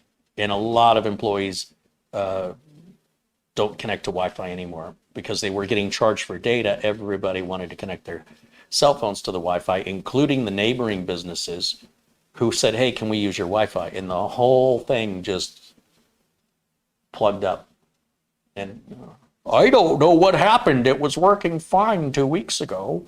It must be something you did, Carrie, or some piece of hardware that you're responsible for is failing. We need you to stop everything you're doing and get over here and fix this. This is untenable. We cannot work like this. And you go over there, you stop everything you're doing. It's a priority call. You start looking at the network. You start diagnosing the bandwidth. You're looking at it. You get the modem. You're getting everything you need to get. Then you take a look at that IP address and you see, you take a look at the router and you see how many devices are connected to it. And my mouth just dropped. What? And then I was angry. I was pissed. Dare you interrupt my day? Now you've not only lost productivity for you and your employees, but you're blaming me and putting it on me to fix something that's supposed to be my problem. You caused this problem. You allowed your employees to do something they shouldn't have done. You're too lax. You don't know what's going on. No one authorized this usage. No one asked for permission. So as soon as I realized what was going on, I didn't even put anything back. You got to remember, I'm diagnosing. I got stuff, wires hanging everywhere, and I just stopped. I walked right into the office, the boss's office, and I closed the door and I said, we have to talk. I was livid. And I'd like to tell you it only happened once. You got to remember, before Wi-Fi, the offices only had computers connected to the internet. And it wasn't until the cell phone plans, it wasn't until the smartphone. When you had flip phones and Blackberries, it really wasn't a problem. Pagers were never a problem. Those damn smartphones. Oh my gosh, they've been a bane into my existence. We had one router set up at one office where the IP range was limited to send 50 IP addresses out. This was done for security reasons. So we'd say DHCP can go from this 50 number range instead of a 253 number range or 254, 255. Technically, it's like 253 in reality. Anyway, so you think, well, for security reasons, there's never a reason whether it'd be more than 50 devices. So we'll just, limit the IP range. And then you set that, and then 3 or 4 years goes by. And you've totally forgotten that you set that IP range up for security reasons. And now people are connecting to the Wi-Fi, but they're not getting an IP address. What's going on? I can connect. I clearly have the right password, but it won't let me do anything. And then you look at the IP config and you go, well, that's not a valid IP address. And you take a different computer and you connect it to the Wi-Fi that was previously connected, that the caching or the lease is still on for that IP. That computer connects just fine. So there's no problem with the router. There's no problem with the internet connection. And you scratch your head and you look at that and you go, that's the strangest thing I've ever seen. And you start working your way backwards to diagnosing it, and then you realize, oh my gosh, they've got 100 different devices. They're trying to put more devices on the network than where you have IP addresses. So you take that IP address restriction off, and you say, okay, here's your 253 IP addresses, knock yourself out. And the problem goes away.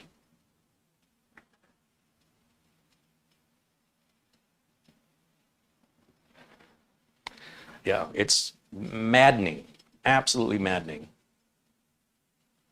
Nobody should be allowed to get on the Wi-Fi at work. It's not only that, if you do anything illegal on the Wi-Fi at work, it's a liability to the company. Downloading music, watching shows that you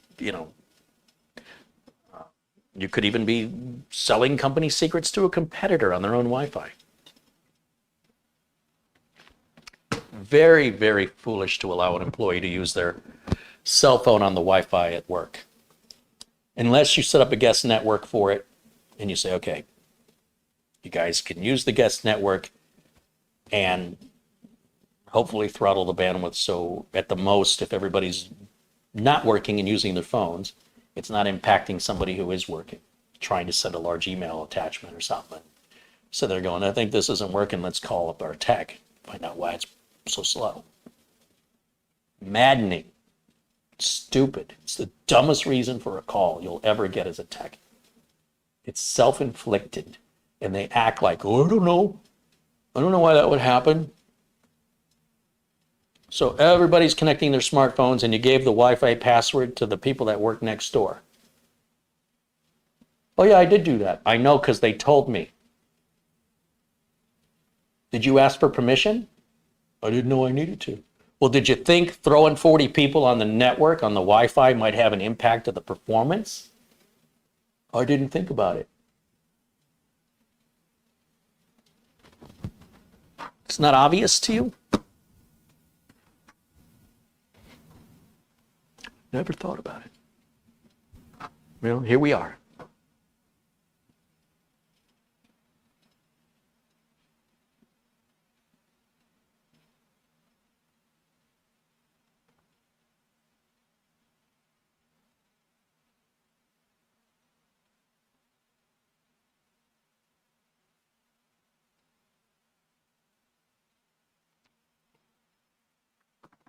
I guess Sherry is saying good night. Hey, Sherry, it's good to see you. Thanks for hanging out with us. What would happen if a teacher teaching in a classroom was like, okay, class, today I'm going to teach you about economics. Now, beep, beep, hold on, bear with. What if a surgeon was operating on you or someone you love?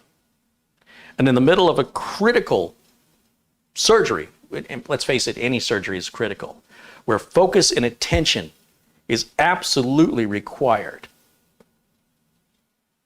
Bing, bing, nurse, oh, bear with. Surgeon's phone's got blood all over it from his gloves. Hello, can you hear me? Now he's got blood on his face. Yeah, can I call you back? I'm right in the middle of an open heart surgery. We're replacing some heart valves. Yeah, that show last night was hilarious, right? Did you see the scene where the guy walked in and he saw his neighbors? Oh, it was, yeah. No, really, I have to go. I've got a patient. He's bleeding out now, and the anesthesiologist is jumping up and down and making signs with his hands. Yeah, oh, for dinner? When? Tomorrow? What's my schedule like tomorrow? Open? 5 o'clock? Where do you want to go? You want pizza? You want chicken? Yeah, that sounds good. Bob and Joe gonna join? Wonderful. That's great. Hey, no, listen. Oh, never mind. I can talk now. See, because the patient died. But no, you go ahead and use your cell phone at work. It's fine.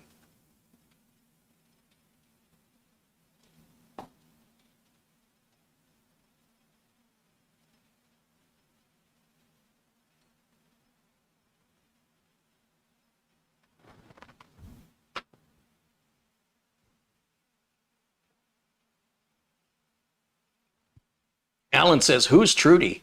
Trudy is none of your business. But one might conclude that Trudy must be the name of a customer who's buying the system. Why does it matter? Am I teaching you about meeting people, or am I teaching you how to build a computer? Why do people ask such questions that are unrelated to the subject? It's very strange. Sometimes I wonder if I'm being heard.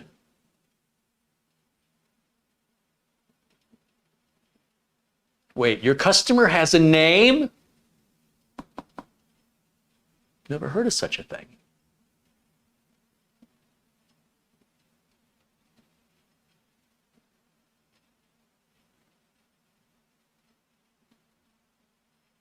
Ghost Shadow says, I got called. They said the network wasn't working. Guy had removed the cables. He thought he was no longer using. He cut and pulled the network cables out of the walls. I've done that. It's good intent, but I've only done it once. I learned my lesson. I only did it once. That wasn't me, by the way. That was a different guy. Might have been somebody I trained, though, from the sounds of things. Let me bring up the screen, full screen for me. Full screen. There it is. So we've got all our updates. We know Windows 10 is activated. I like to get rid of this stupid thing. Goodbye. And I get rid of this icon. Goodbye. And I get rid of this one. And we'll click over here, manage notifications, turn that off. Goodbye. What else? What else do I want to do? Oh, the Intel driver updater. Let's go do that. Welcome to the new Edge. This is a brand new build. I never saw the old Edge on this build, so it would have been new either way. It's time to expect more. Well, I was expecting more like 5 years ago, so I've been ahead of the curve. All right, let's bring this up. Let's go Intel. Nope. Come on now. Intel driver update. It's a free utility. I wish AMD would make something like this. And it's not for just video drivers like AMD. This does chipsets, network cards, Wi-Fi drivers, everything that Intel makes. Even on an AMD system, this will work. It's free. It's completely safe. And you'll get the right drivers without paying any money for one of these driver programs that often can crash your computer because it puts the wrong driver on it. This will never put the wrong driver on your computer. And it can tell you all the specs of your computer without needing to download a third-party utility, because when it installs, will agree to the license agreement and decline the computing improvement program. Let's get that installed real quick. It's a really small, lightweight application. It's going to run in your system tray, and it's going to alert you with a little red kind dot. It won't interrupt you. Just a little friendly little red dot that says there's a new driver available. So let's restart the computer. You'll see how fast this little machine here is going to boot.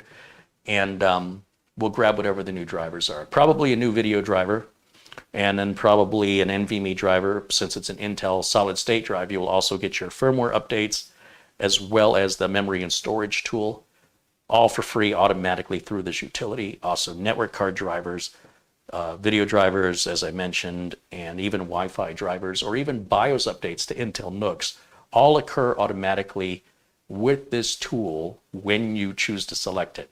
So you're going to see the tool appear right down here in the system tray. It looks like a little blue and white wrench with a red dot. The red dot means you've got updates waiting.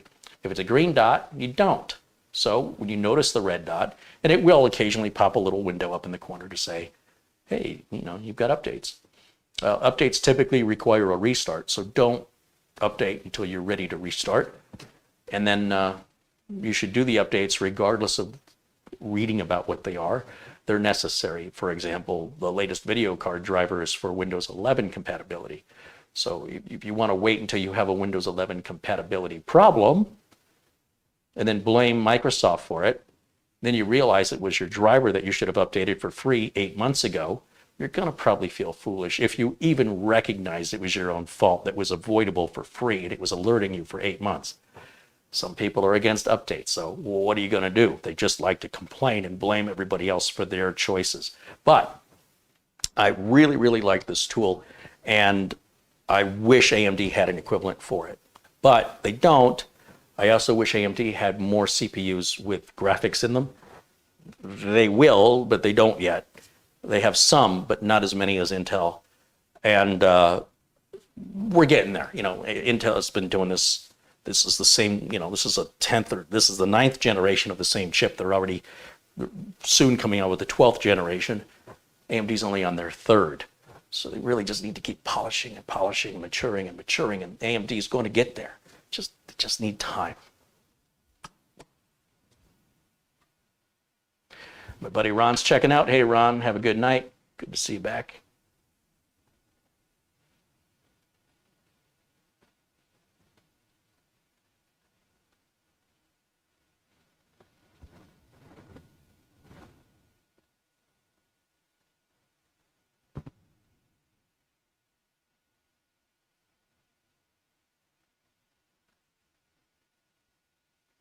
Don Allen with a $5 contribution says, keep up the good work. I see squirrel, where is moose? He's at school at What's the Matter You?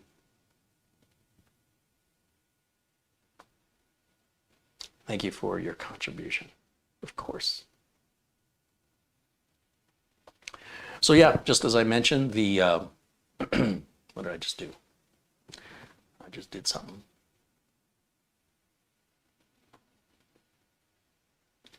the memory and storage tool along with the NVMe driver from Intel. That's what these two are. And then the video card driver. But notice I did all the Windows updates first, because if you install this video driver, it's quite possible Windows Update will say, hey, I've got a new Intel video driver for you. You can download and install it. And then the little wrench shows up with the red dot going, hey, there's a newer driver from us than what Microsoft just put on, which you just had a minute ago. So if you do it in the right order, you don't have to do it twice. Ask me how I know.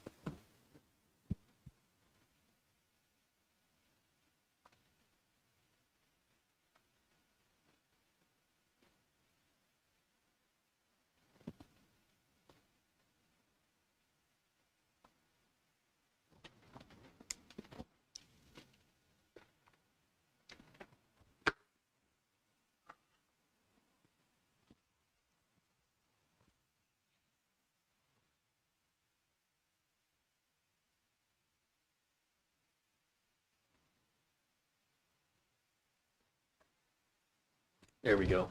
And now I'll just select to install all.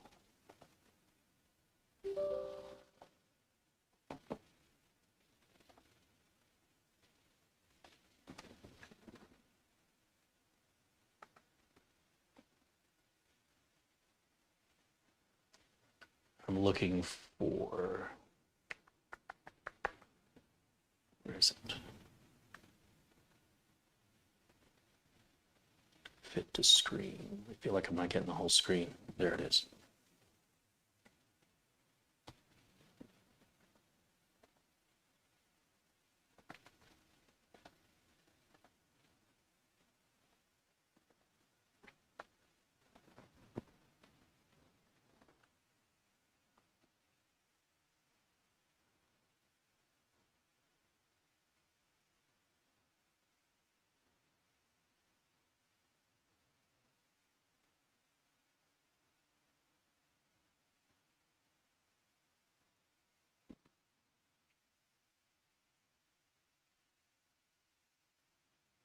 Cannot believe how hot it is. I wonder if the air conditioner stopped working.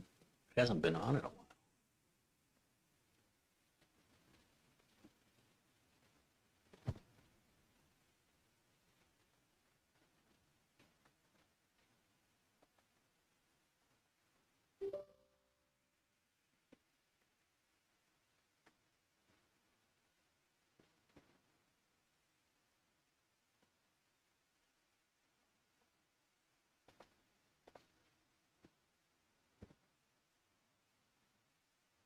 So this should be the, yeah, that's the NVMe driver.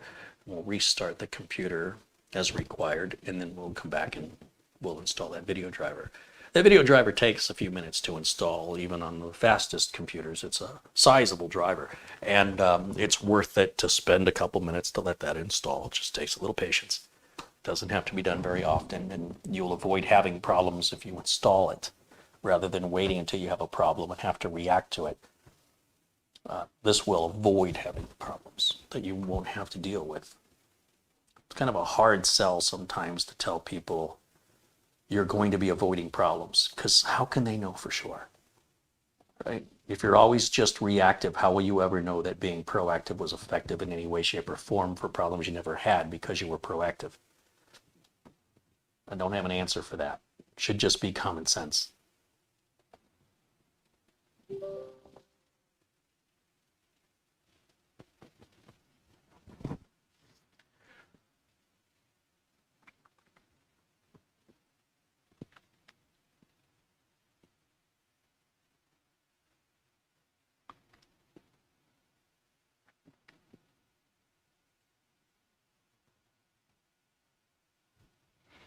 Buggy wants to know what ultra durable means from Gigabyte. It's a marketing term Gigabyte uses, and if you Google it, you'll read their whole marketing nonsense about it. It's like Cox Communications out here claims to have panoramic Wi-Fi. What is that? That's not even a thing. There's no such thing as panoramic Wi-Fi. One of the dumbest made-up words I've ever heard. Well, it's not a made-up word. It's taking two words that don't go together. Panorama or panoramic is something visual. But Wi-Fi is, you can't see it. So it doesn't make any sense. But hey, they're talking to morons, so it probably won't make sense to anybody else. And the morons don't expect it to ever make sense to them. So they just go, oh, that sounds pretty fancy. Let me get me some of that panoramic Wi-Fi. Hey, can I borrow your Wi-Fi? Yeah, my Wi-Fi is not very good. Oh, you don't have the panoramic Wi-Fi, do you? Well, how did you know? Well, if you had that panoramic Wi-Fi, it wouldn't be bad. See, I know computers.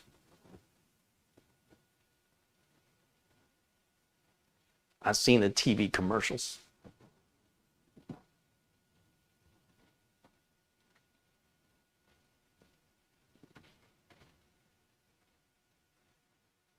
And you got this other guy like me going over there going, why are you going to talk like an idiot with that accent? Why can't you be intelligent with that accent? That's a stereotype. You're making us all look like idiots. Now go get yourself educated. Now go on. I would pay to see that.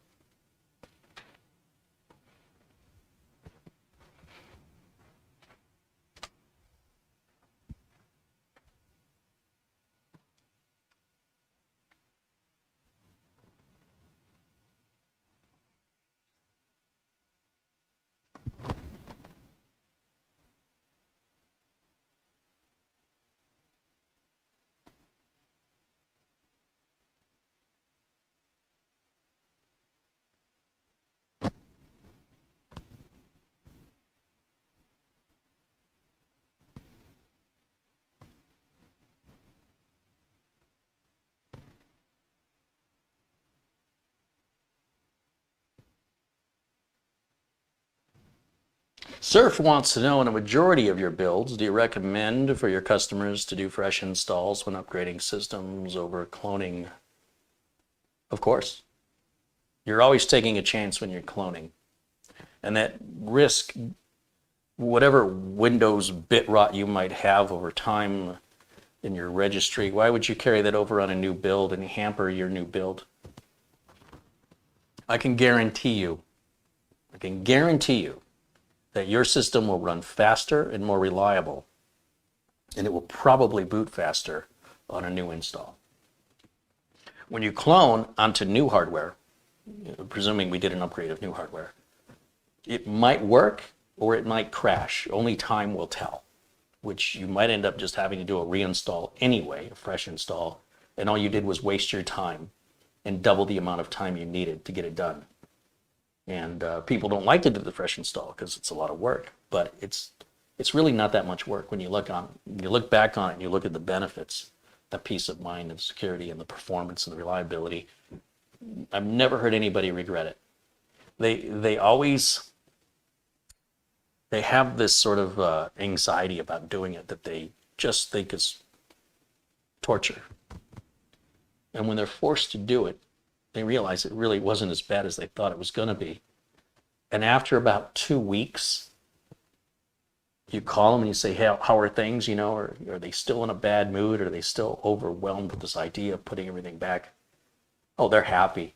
Oh, the new system is great. It's quiet. It boots fast, everything.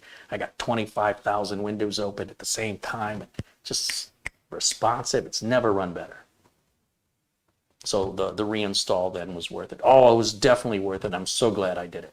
Never had anybody, not once, say, oh, I'm so sorry I did this reinstall. It's never been the same. It's just worse. I've got a program that's no longer made, and there's nothing equivalent I can buy, and the company went out of business, and I'll never get it again, and now my life is ruined.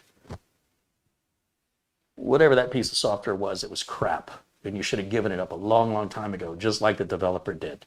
You did yourself a favor. It forces you to keep up with the times. People get lazy, and they will cause themselves so much more work trying to be lazy, and the mental torment that they self-endure over this bizarre, twisted logic of being so lazy they're busting their butt working harder than the people who are working are doing. And you go, How does this make any sense? Don't they see it? Can't they see it? I'm like stuck in some kind of weird loop. And it's frustrating to witness. You tell somebody, listen, if you take 5 minutes to take care of this little problem right now, your life's going to be a lot less stressful. But if you wait, this 5-minute problem is going to become a 2-hour problem. And if you keep waiting, it's going to get to a point where you have a problem that is going to be very, very expensive and time consuming to fix. So the minute you recognize it, if you address it immediately, it'll cost you less, be less stressful, and take less time. But if you keep procrastinating and looking the other way, I'll do it another time, it's going to fester like a wound that's infected. And it's going to lead to an amputation. It's going to get bad. I've never, ever experienced a situation where procrastinating a problem made the problem easier. It only made the problem more time-consuming, more complex, and therefore more expensive and more stressful. You could take 5 minutes to fix an easy problem for nearly free, or just wait till it festers. And I don't know why that would even be up for debate. So it's a living.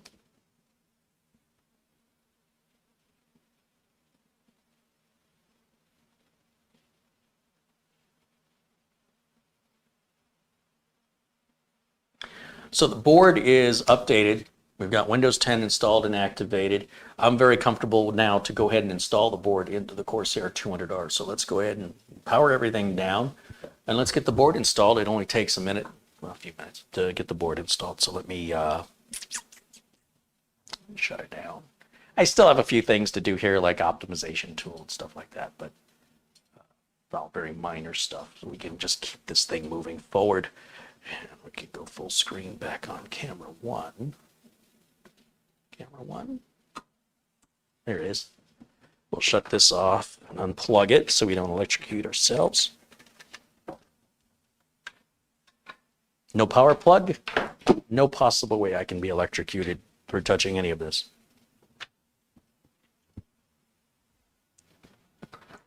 I like to change my risk factor to 0 when it's as easy as pulling a plug. Very little effort required. All right, so I'll put the dongle back in here. Get in there, you dongle. And I gotta pull the cables on the power supply. I think I'm gonna use this power supply, so we'll keep it out.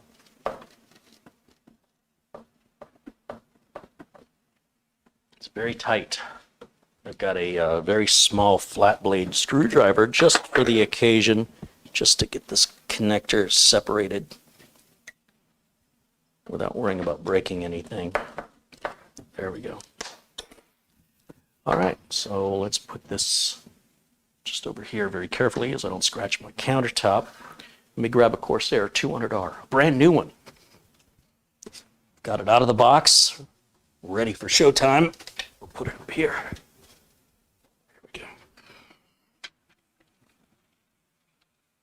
And we'll get these side panels off of here.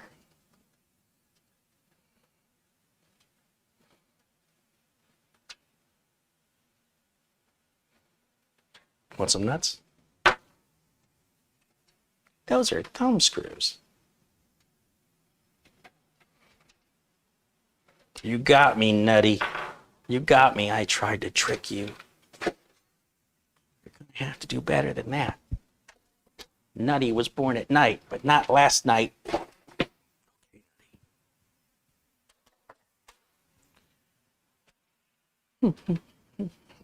Set this down here. Give me the I/O shield. We'll put that in there.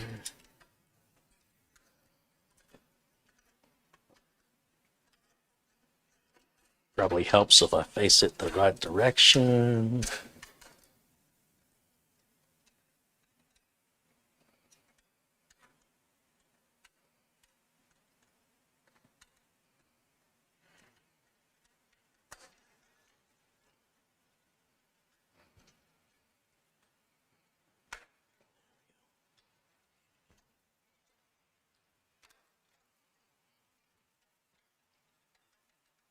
It's good. Bring this up with the heat sink. We'll get it aligned.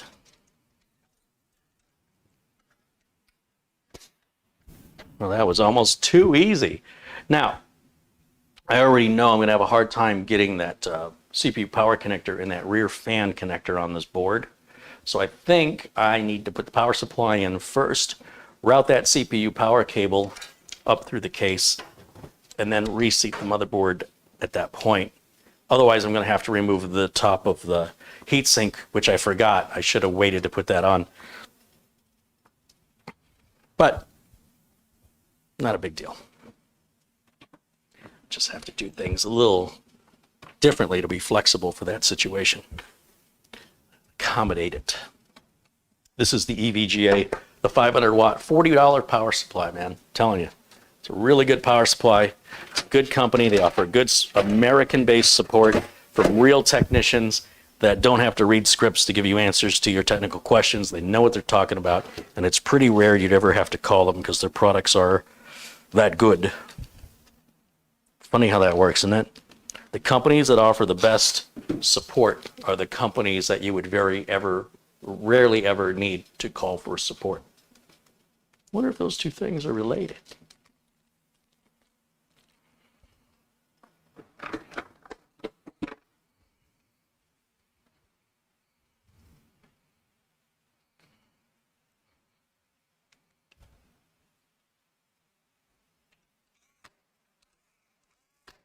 That is not going in straight. Let's move that somewhere else. That's the danger of using cordless driver, especially if your torque setting is too high. You could just strip it completely, and that would not be good. So you probably want to tighten your screws by hand when possible to avoid dealing with what I'm dealing with here. But it's happening because this isn't aligned just right.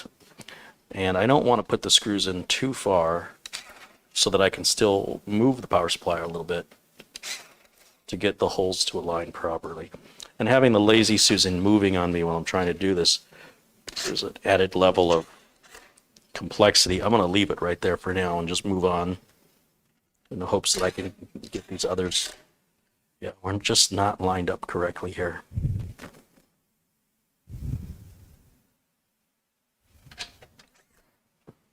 Interesting.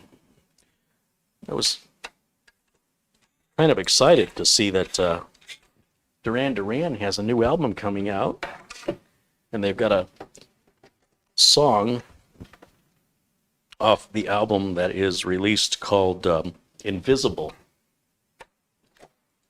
And what I find interesting about this new Duran Duran song is it reminds me of a modern music group called I Don't Know How, But They Found Me. So I don't know how, but they found me is a music group, and it's they named it after, Doc Brown from Back to the Future in the very beginning of the movie when the Pakistanis are coming after him because he supposedly sold them plutonium, but it was a box of pinball machine parts. Oh, run, Marty. He says something like, I don't know how, but they found me. So that's how they named the group. So on YouTube, if you search IDK, which is short for I don't know, so IDK How, all one word, that's their YouTube channel. And their music's really good, and it's inspired by 80s music. It's a lot of synth. And the reason I mention it is because when I listen to IDK How, I like their take on sort of reviving that 80s vibe. And I think they were inspired by Duran Duran. But when I listen, I mean, among others, I think Duran Duran was one of the groups that they were inspired by. And when I listen to this new Duran Duran song called Invisible, it sounds like Duran Duran was inspired by IDK How. So there's a song, if you listen to IDK How, did you listen to this new song by Duran Duran called Invisible? Duran Duran is sounding like IDK How. I don't know if that's intentional or coincidence or if I'm the only one who notices that, but I was mildly pleased. It's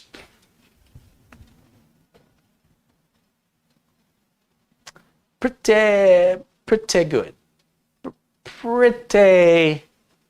pretty good.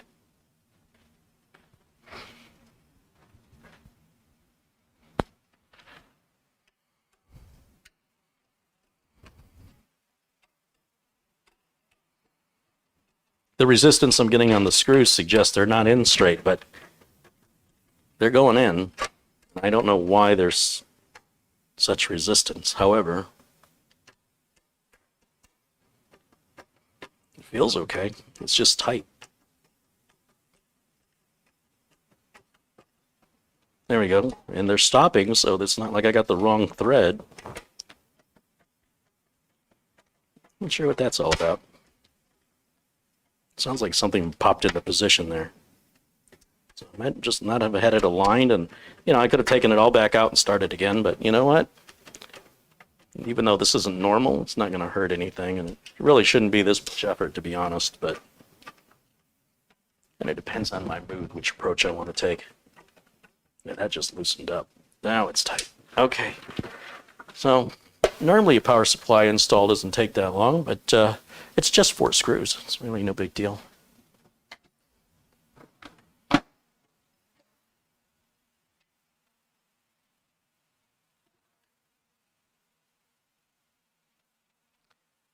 James Prezi puts up the YouTube link for IDK How. So the song I'm thinking about, they've got a couple really good songs, but there's a song called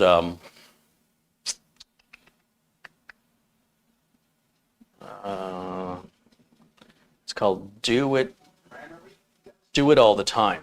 If you listen to Do It All the Time by IDK How, and then listen to Invisible by Duran Duran, and be sure to listen all the way to the chorus.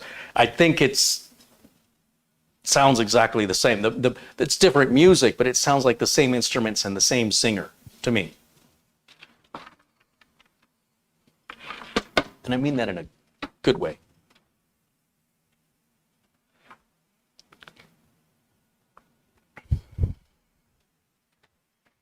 All right, so if I want to hook up this rear power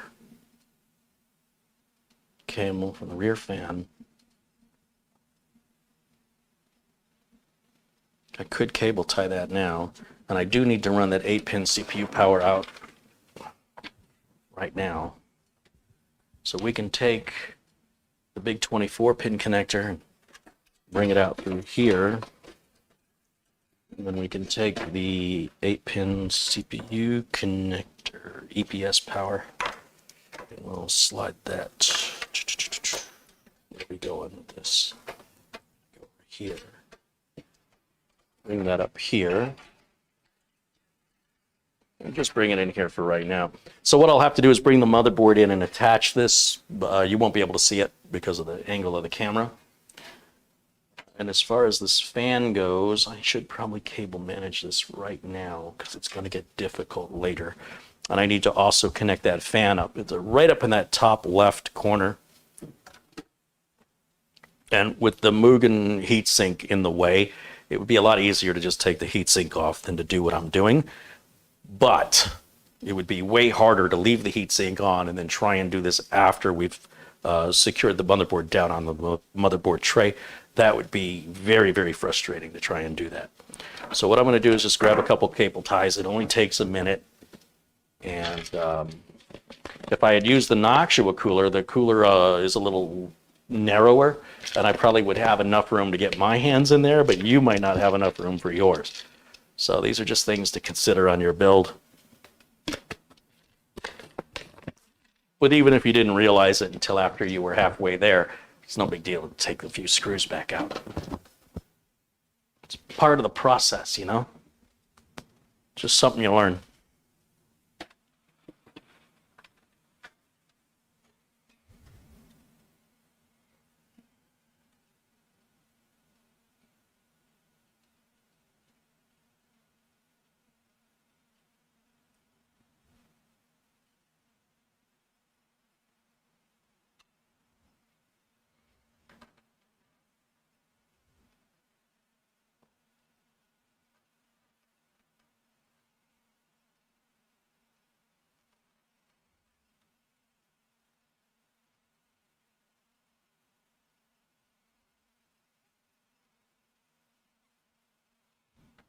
If you're a fan of the Matrix movies, the Matrix 4 movie trailer was released today, earlier today. It's worth checking out. Like all movie trailers, movie looks good.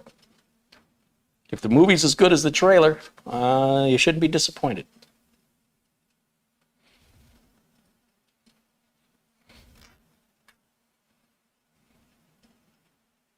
I thought I was doing something incorrectly. I missed one of the cables on the wire tie. Oh well, I'll just cut that off and replace it here in just a second. Where's Photo Ray when I need him? Carrie, did you ever listen to Journey? You could not have grown up as a teenager in the 1980s and not listened to Journey. Nothing like Steve Perry singing about Oh Sherry.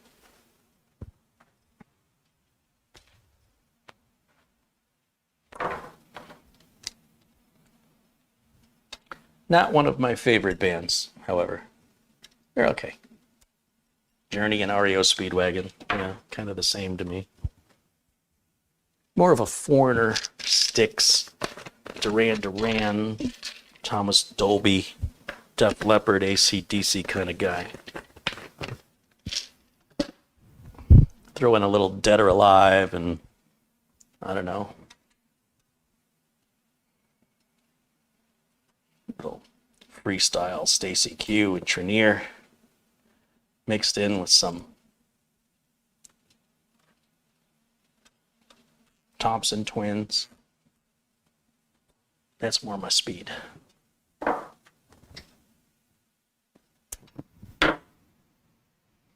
right. Excellent. Is this going to be in the way? I think we'll be all right. Break this down.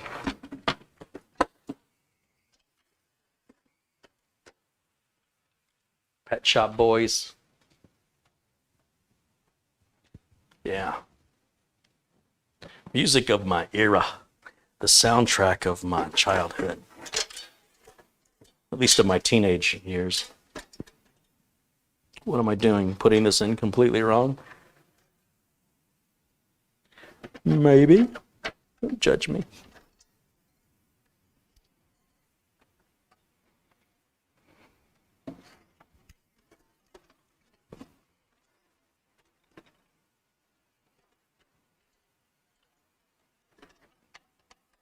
So with the motherboard, where are you? With the motherboard now loose, I can sort of maneuver it around, and I realize you have to look at the back of my head while I do this. You're welcome, by the way. But I'm gonna just take care of that here. So give me just a minute. I want to come around the other side because it's really difficult to, if I had an extra set of hands here, this would be a lot easier. So I kind of have to tilt the board up and pull all the slack that I have here on this 8-pin power cable to make it as easy as possible. Just kind of reduces the effort required. And ironically, you know, I could move the board down if the power supply wasn't in the way, but then I wouldn't have the cable. So I'd need somebody to hold the power supply to keep it from falling off the table otherwise.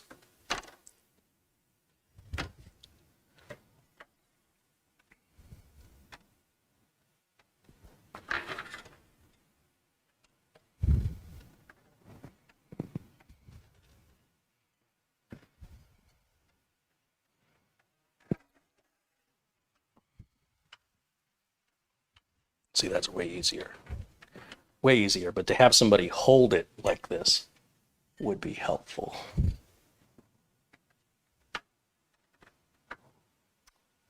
Yeah.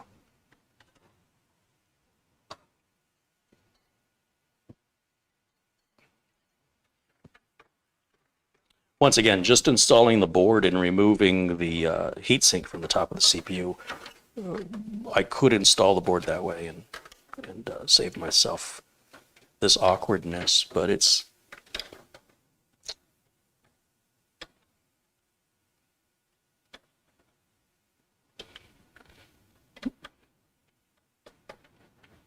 a choice.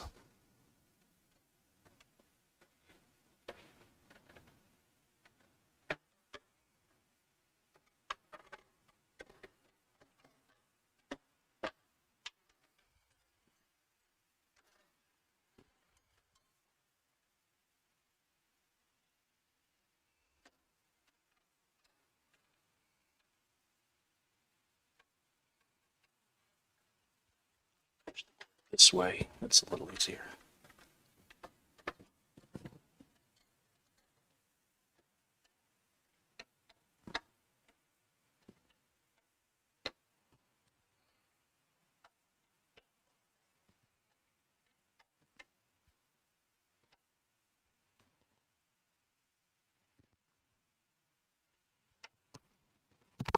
Oops. Microphone.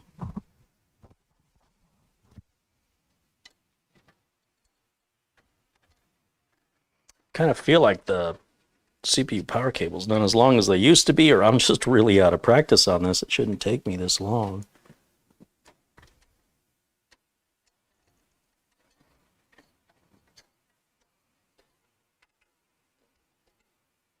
It's still it's a really tight fit. And the problem is when I take the fan off, right? So if I put this board in here and mount it down and then take the heatsink and fan off, getting the fan back on is equally difficult because you've got to get your hands in a very tight spot. So the Mugen 5 and the 200R, it's just not a good combination for ease of building unless you're up for the challenge or you're an experienced technician. Certainly the Noctua at $30 more gives you a lot more room for your hands to get into this, again, this upper left corner of the board.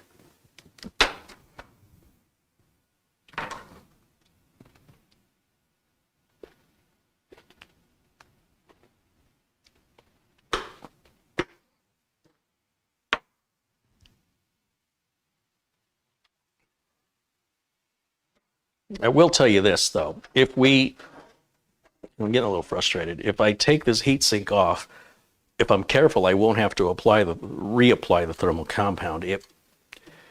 Because if we're putting the heatsink right back on, then as long as we don't touch the thermal compound on the bottom of the heatsink or on the CPU, then that doesn't really change anything.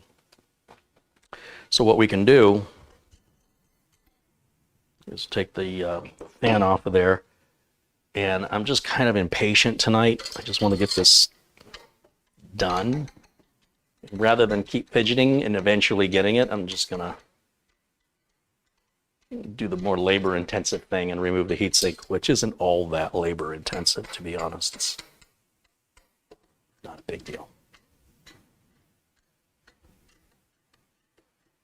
If I had thought about it, I would have never put it on until after the board was installed, but I had it fixed in my head that I was going to install Windows outside of the case, and I need a heatsink for that. I just didn't think it through. And now I got to undo a little bit of work. 2 screws and a fan. Ooh, such a big deal. And it'll make my life a lot easier now to put the board in. And once again, I can just rest the board in there. I don't have to secure it yet. And I can reach in here with full access to plug the cables on effortlessly. However, it's very dark and a little bit blurry. So I'll bring some light and glasses.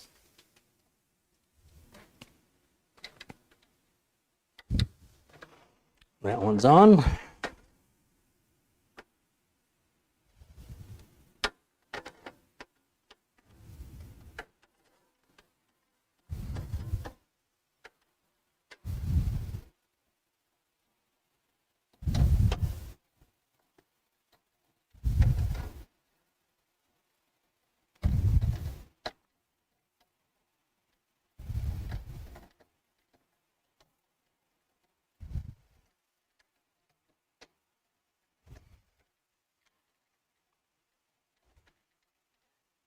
Perfect.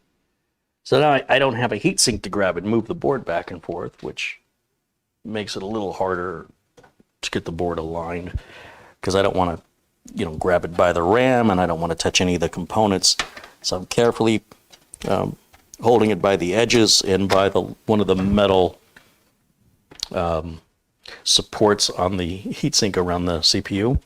And that all looks properly lined up while the I/O back here is aligned, although there is a little, this I/O shield's bent completely wrong, so I gotta take the board out a little bit. Somebody totally moved the grounding strap to the other side. People, what are you gonna do? This other grounding strap was also moved incorrectly. So we'll position this back where they belong. We'll do this again. These are things you're gonna wanna notice before you secure the board to avoid frustration. Taking the board in and out, in and out, in and out, because you didn't notice stuff like, you know, hooking up the cables. That looks good. And then I should have all the screws of mounting hardware in the box that I never took out right here. So we'll find those.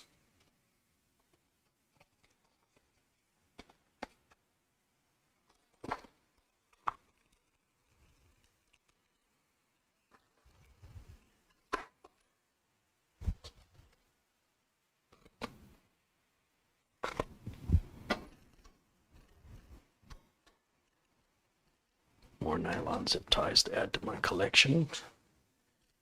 Get rid of these. We'll mix them up. And where are we on time? 12 after 11 o'clock at night. This customer will not get any spare screws or anything like that. This is just going to be like selling a Dell, you know, or selling an HP. They're just going to get the box. I'm not even going to put this in a box. They're local. It doesn't need to be shipped, and they don't want to have to deal with the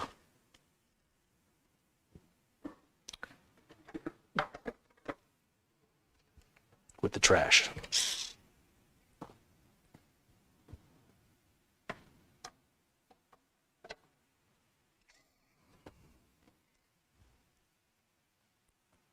Just get these started.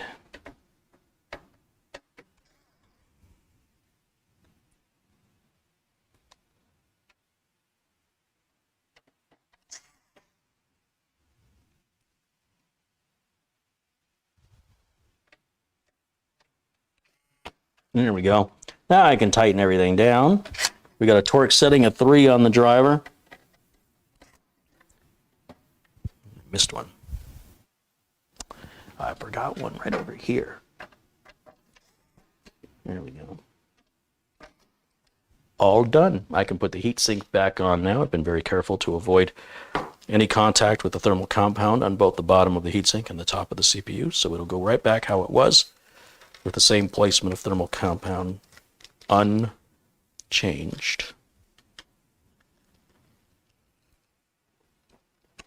So bear with me for a second here, and we'll get this put back on.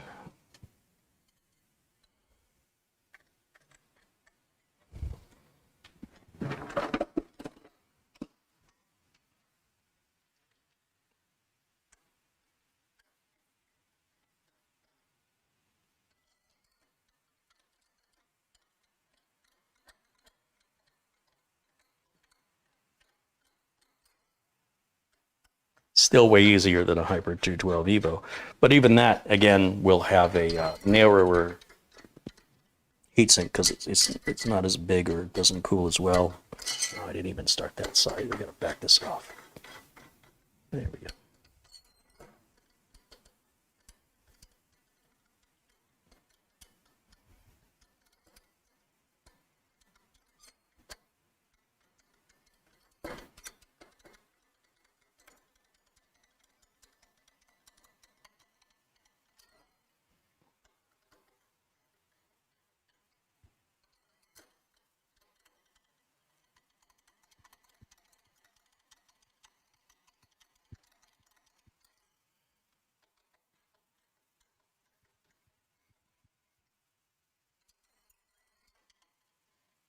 Okay, better. Now I just got to put the fan back on, and I got to find the fan header. There it is right there.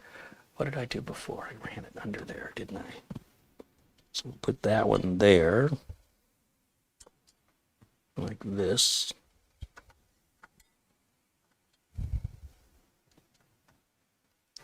Feels funny. Is that right? Yep. Then we'll run that like so. Pull these connectors, or these Those little wire straps have to be pulled away. We want to seat the CPU down as low as we can get it, and then pull that wire hanger tight. Do the same thing on the other side and make sure it's level. Looks pretty level. It's a tight fit in there, but I got it. And now I can run that CPU power cable through here. Sorry, that's the motherboard power cable, not the CPU power. I don't even know what I'm saying anymore. It's late. I've had a long day. I'm sweating, and I am ready to be done with this for the night. And we're just about there. Take the wire tie off of these. 24-pin motherboard cable through. We're going to get that hooked up right there.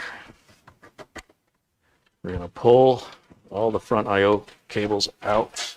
They're in the way. Bring that through. We're going to pop out one of these plastic covers. And instead of that, we'll have one of these. It's a DVD reader writer. I could not find, at the time I ordered these, I couldn't find the ASUS branded ones. So these are a company I never heard of before, but this customer wanted a DVD drive, and that's all I had. Now, it does appear the ASUS drives are back in stock, so I don't know what that was all about, but they were all gone. And I only bought 2 of these, so once the other one's gone, we'll see how they perform in the field, but a DVD drive isn't mission critical, and I expect the technology should be mastered by now. So an off-brand DVD drive should not be a big risk. And if it is, you know, the warranty, the cost of labor to replace it, it pops in and pops out. It's not a big deal. So that was a risk I was willing to take so that a customer didn't have to wait longer for me to get an order in of some ASUS drives. And who knows, maybe this will be better than ASUS drives. But I stick to what I know, and I'm always reluctant when it's a customer system to make changes unless I have to. And the pandemic is making me more and more comfortable with sort of doing things outside of my normal routine because I don't have a choice if I want to stay in business.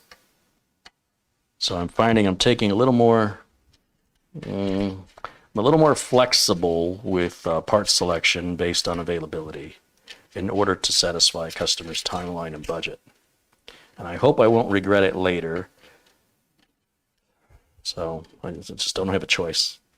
If I make a wrong decision and it costs me my business because I chose a bad part over and over and over again to a point where, you know, it's ruined my reputation. That's versus me telling a customer I can't build a computer for you because I can't get the parts I want to support, and then I ruin my reputation and go out of business. So either way, I'm sort of screwed. It's a risk, and I'd rather risk, you know, keeping the business moving forward than just sort of waiting in limbo for something beyond my control to change. I have to change and adapt in order to accommodate the changing times, or I'm going to die like a dinosaur. So adding a little additional risk at no additional cost to the customer, it's an additional risk to me, and I hope I don't regret it. So, all I'm saying. All right, this will be ready for photo ray to cable manage. Yeah. Do I want to put that there? Or do I want to bring it up one? Let's bring it up through here. That's just hooking up the front port USB cable right now. We're done.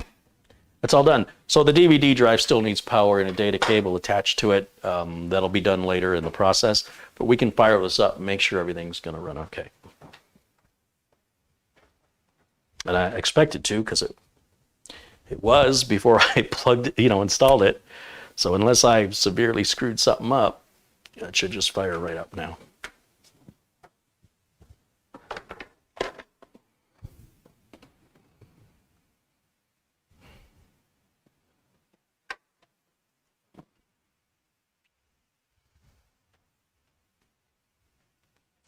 That looks good. keyboard and mouse. Paul M says he hasn't seen a DVD drive in more than a decade. You must be a hobbyist or an enthusiast and don't actually work in the field. That would be my guess. If you work as a real technician, you'll see them constantly. Businesses have most businesses I deal with, every business I deal with uses them. Power light came on. Front and rear fans are spinning, as they should. And if we bring up the OBS screen, hopefully it's going to be booting into Windows right now. Let's see. Yeah, it already booted. Let's shut it down and start it again. There we go.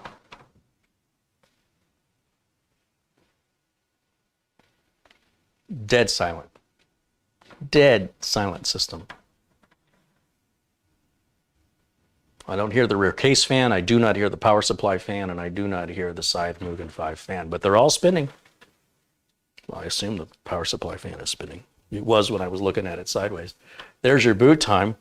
We're pretty much done. This is ready for Photo Ray to do some cable management for me.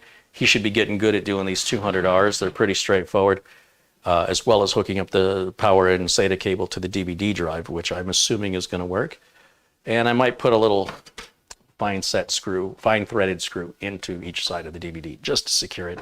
That's not really necessary because it's local, it's not being shipped, and it locks in pretty good, but just take a second. And with that, that's pretty much our build today. It's a pretty standard 8-year build. It's no different than any of the other previous 8-year builds with 9th generation chips that I've been using. You don't have to use a 9th gen. You don't have to use an i7. I mean, you could use an i9 or an i5 or an i3 and change nothing else on the build and it would be fine. I just hit the power button there and you see it cycling off. That's normal, what it should be doing. And yeah, that's pretty much it. Eric Fletcher says, what about Glass Tiger? Yeah, that one hit they had, Don't Forget Me. Yeah, was that what it was called? Not a fan, didn't do it for me.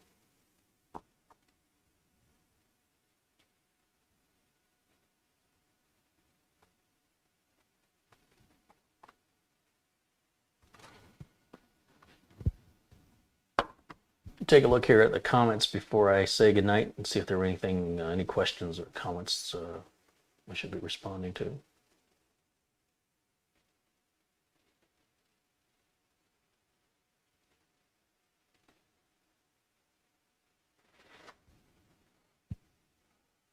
Dave Coleman says, interesting you mentioned Duran Duran while I was searching for one of their songs, Arcadia. Arcadia is not Duran Duran. Arcadia is 2 members of the band. At the same time, the other 3 members broke off to Power Station with Robert Plant and explored, for whatever reason, their differences. So Arcadia just had the one hit. And Power Station had 2 hits, right? Some Like It Hot and what was the other one with Robert Plant? Robert Plant, not Robert Plant. Power Station with Robert Kill and Carry. How can I forget that guy's name? I might Google it.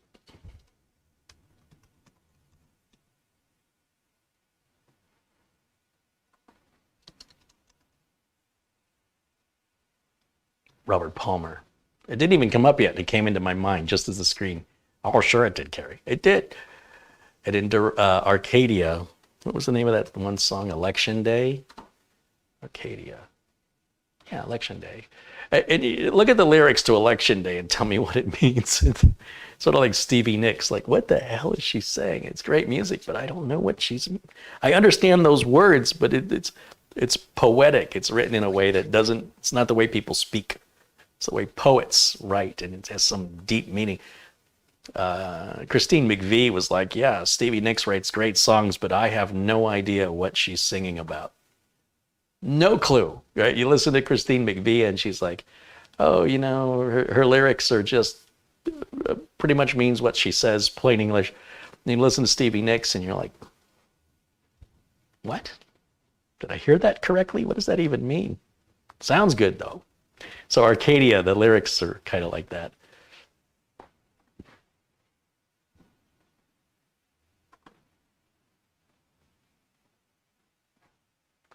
John, Fam4 says, enjoy Michigan in a few weeks. It seems you wisely chose after the summer heat and probably before winter. It's called the fall. Yeah, I always go to Michigan in the fall. Yeah.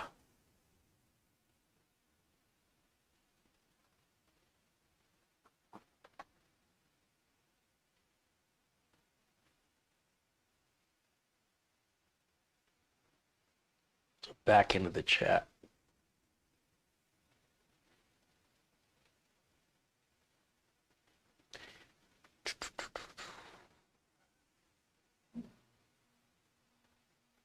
Photo Ray says time to order tacos. Hey, you enjoy those, man. You'll pay for it tomorrow.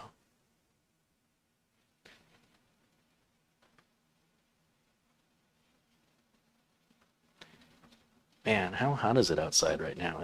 His house is really, really hot. Holy cow. 102? That can't be right. No, it says it's 90 outside. 90 degrees Fahrenheit at nearly midnight is inhumane.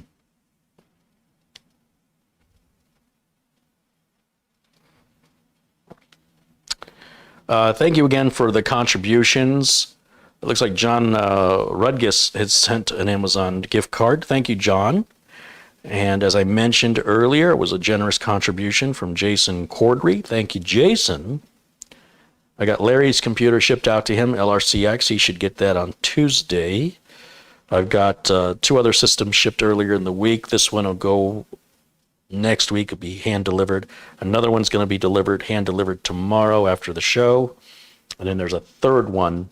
So, and I have 20 more here that I got to get through. 20 more that have to be built. That doesn't include the ones I've already built, like the Xenos build and the big robot's foot build and the tubular build and the spaceship build. Forget those. I mean, I have 20 more. $10 came in earlier from Michael Dane. He says, this is to help with your shipping. Thank you, Michael Dane. And Paraxel Gilquist Larson sent $10 and says, hello from Sweden, Paraxel. Thank you very much. Love to have viewers. Love to hear from viewers in other countries. It's just really cool. And especially when they're supportive and generous, even better. And I think that catches me up with everybody. I mentioned Jeffrey Van Fleet. Jeff sent in $50 the other day. It's very kind. Jeff ordered 2 systems from me. And Robert Walker had sent in $50. I mentioned that story 2 days ago. So I guess, yeah, I'm caught up on those contributions. Thank you for your Super Chat contributions today as well from the folks who have been generous and kind and continue to enable me to do this on a regular basis. It's becoming nearly a full-time job. It's about 3/4 of a full-time job right now. I still have 1/4 or about 25% of my work week for existing clients. It's pretty strange. There are clients I haven't heard from in 6 or more months, and they both. I have hundreds of clients, but most of them, if they're home users, I don't hear from them very often.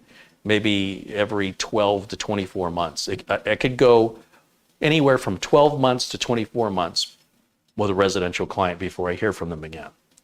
And these 2 residential clients, one I hadn't heard from in at least 8 months, and the other one probably around 6 months, and they both called me this week.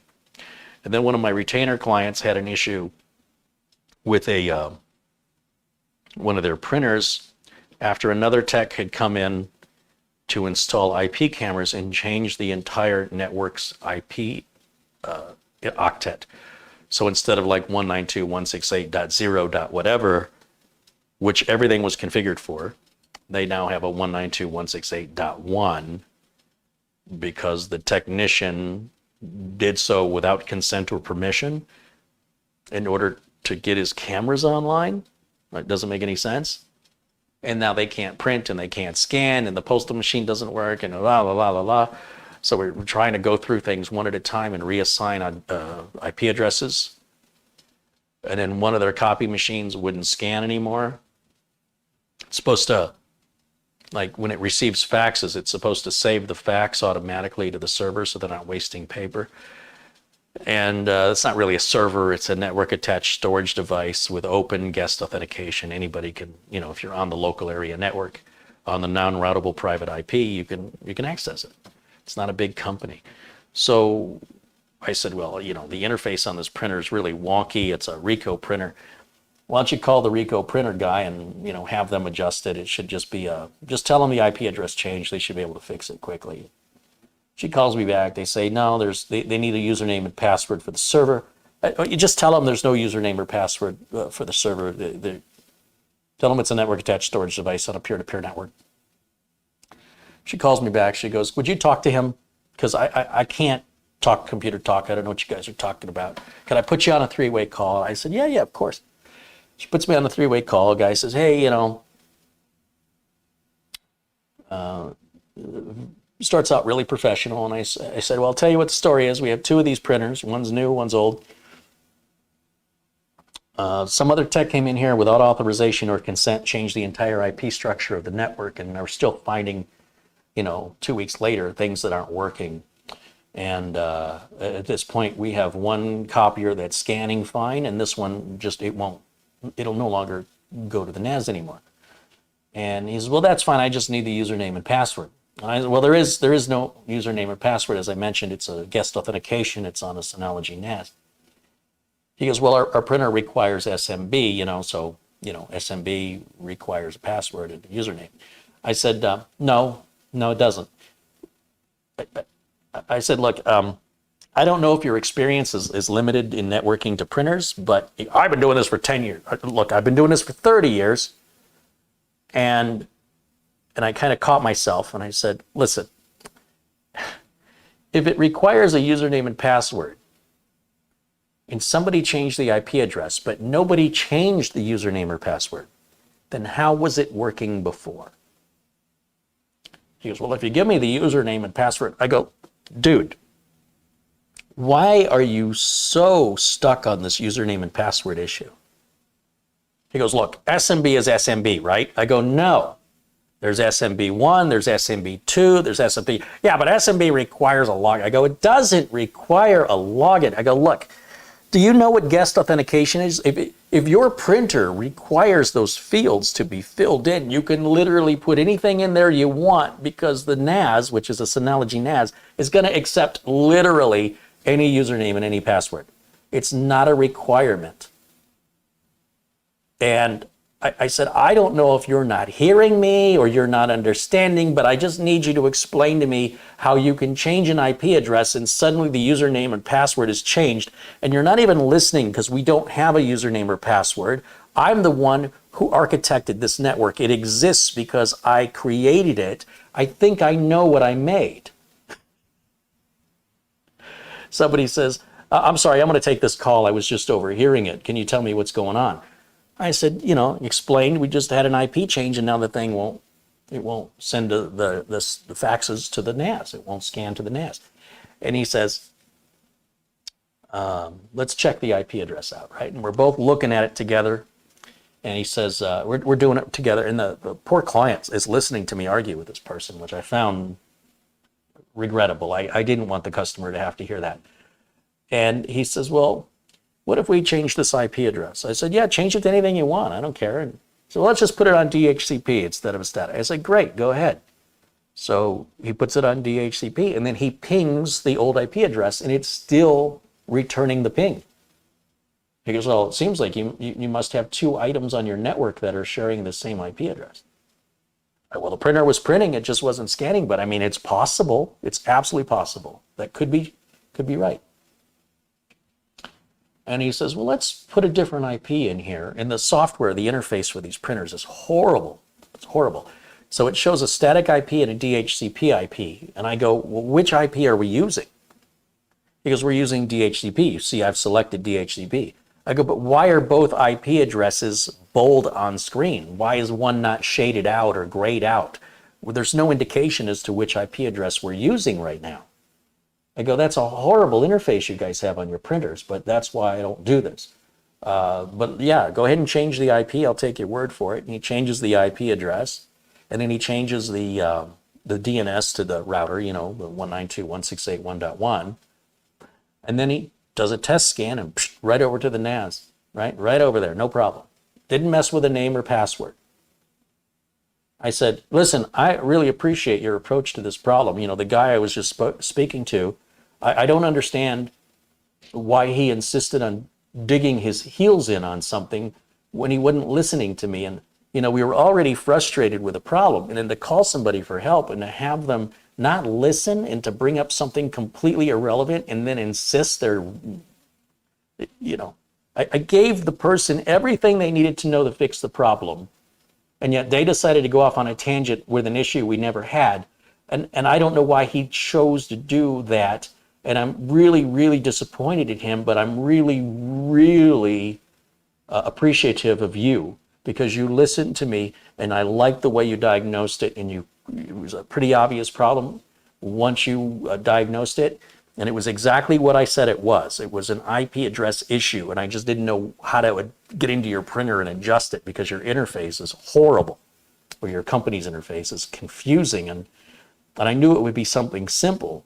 And I hope you'll have a talk with this guy because, you know, it was preposterous to have that conversation. And then that solved that problem. And then today, the same company called me back and said, our network and our phones are down today. And before I called the cable company, I was wondering if there's anything you can have me check. And I said, well, I mean, just go in the server room and see if things are lit up, and nothing was lit up. I said, do you remember when we talked about uninterruptible power supplies and why I don't like them? How they will fail and cause the very problem that you installed them for avoiding? What's the UPS say? What are the lights on the UPS? She says, there's no lights on the UPS. That's what I thought. Modem's not getting power, switch isn't getting power, router's not getting power, nothing's getting power. Push the power button on the NAS, what does it do? Okay, everything's lit up, but the power button on the NAS the power button on the UPS didn't light up.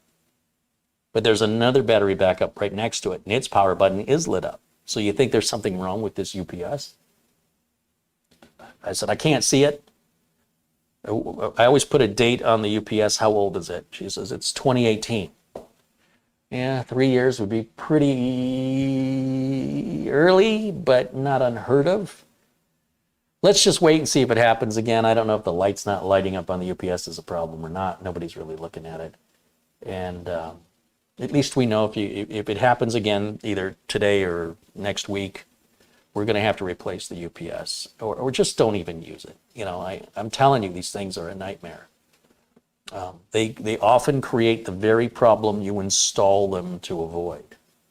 Now imagine you're dealing with all that, and then at the same time you're making YouTube videos and you're trying to make sponsorship deals, and you've got emails coming in from viewers and messages on Facebook and messages on Twitter and messages.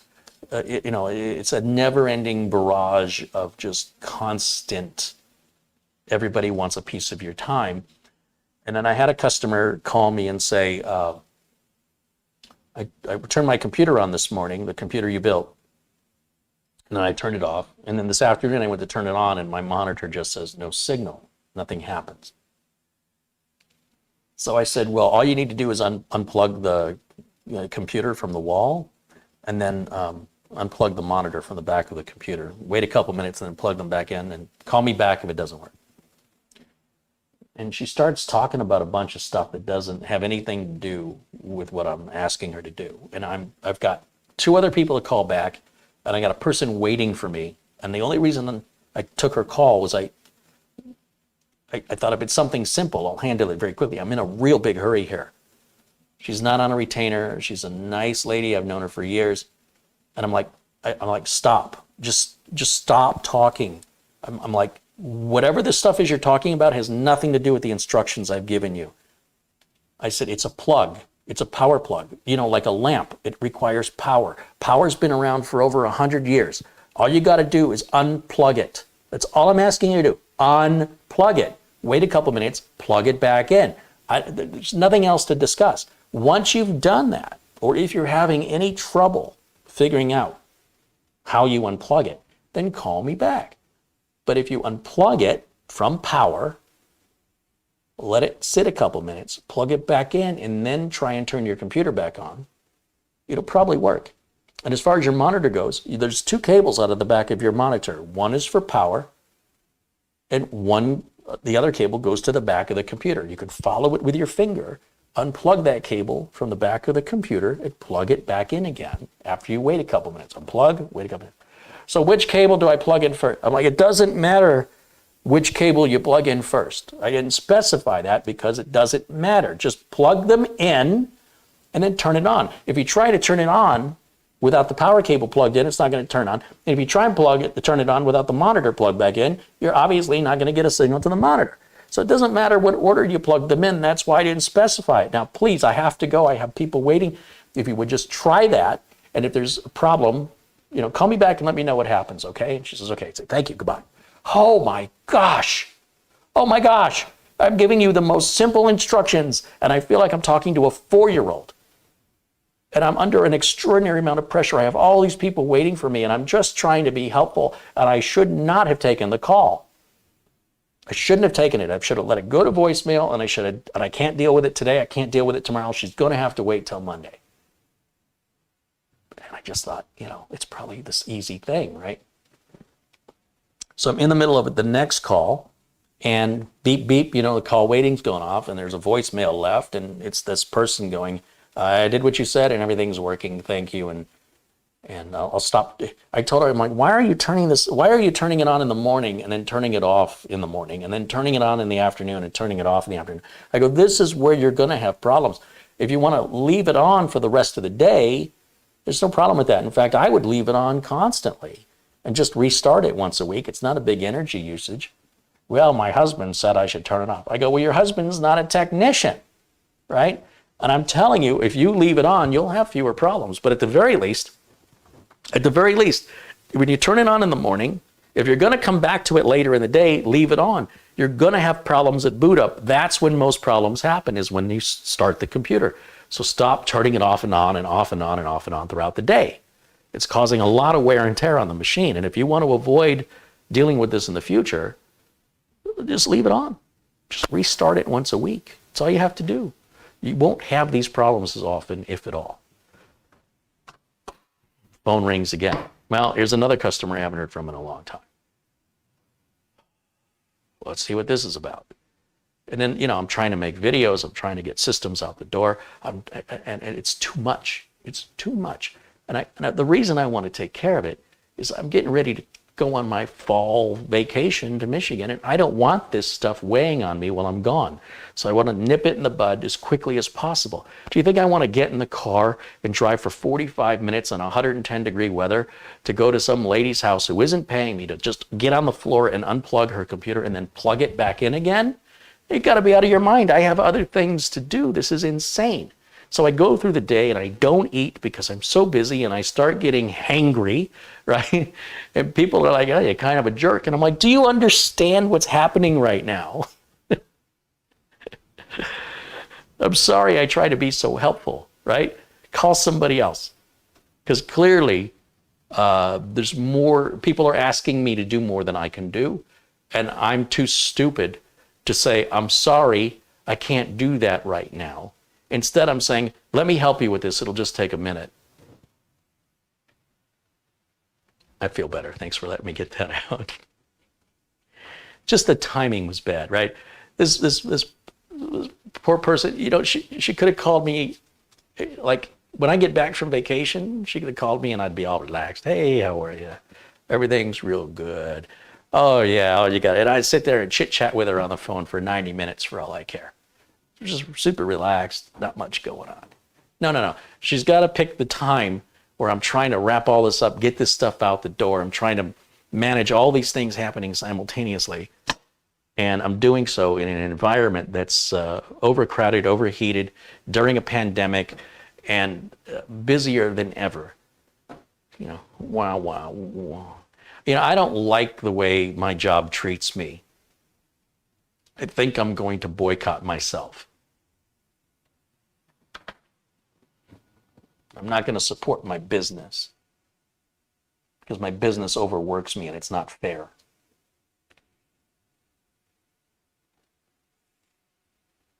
Michael Dane says, is there a doctor in the house? At least somebody who can write prescriptions. Little Valium, little sedative of some kind to calm me down. Then you wonder why I tell you I can't sleep at night. What do you think I can't sleep at night? I got 8 million things going on in my mind.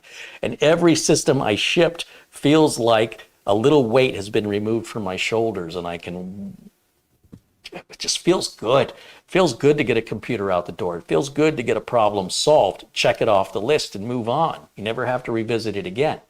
And while all this is going on, I got a problem with the pool vacuum. I'm going to rebuild it. I've already sort of fixed it and it was working, but now I was trying to take a little shortcut and get away from rebuilding it. So I got to find time to do that. I got a car battery that's starting to die, but I'm going to deal with that when I get back from vacation. I got 8 million things. It feels like it's 8 million things, and it's overwhelming me. And I'm just one thing at a time. And then while I'm scheduling, okay, here's what I'm going to do tomorrow, I get these unexpected calls from people who I haven't heard from in months. And this is the time they want to call me. And of course, I'm not at my best. So as far as being patient, I just let me help you quickly, right? Let me just very quickly just do what I ask you to do. And then if you have any questions or problems in that process, call me back. But instead, well, which plug is it? Well, you're going to have to get on the floor and look. I don't know which plug. It's a one on the bottom. It's a big fat cable. It plugs in the wall. It's just like a lamp. It's no big deal. It's just a power plug. Everything that you've ever have that's electronic, it plugs into the wall. Your refrigerator, everything in your house. You've had it your whole life. I don't care how old you are. It's been around your whole life. It's the same. It hasn't changed. Everything requires it. I'm not asking you to be a computer person. I'm asking you to unplug a power plug, wait 2 minutes, and plug it back in. So would you do that, please, and call me back?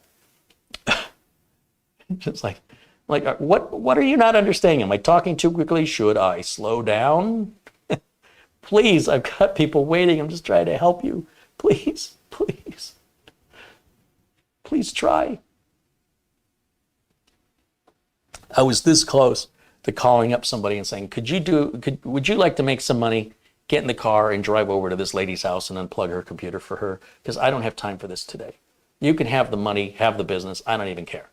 She doesn't call often enough. She's a nice lady, but what does she think I do all day? Just staring at my phone? In the 6 or 8 months it's been since she's called, what have I been doing? How have I been paying my bills? It is not from money I make from her. Now, in all fairness, she wasn't saying on her, when she called, you have to fix this right now, but she certainly implied it. I can't use my computer, and this is a problem, and that's why I'm calling. And my answer would have been, well, talk to you on Monday. And I didn't want to do that to her. But that would have sounded kinder on the phone in my tone of voice than me arguing to have her do what I asked her to do when she asked me what to do. Like, I'm not in the best frame of mind to hold your hand and treat you like you're 5 years old.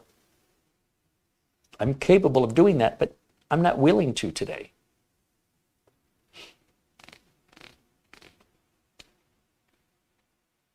Stealth Mode with $9.99. He says, hugs, man, to help out. You are kicking arse.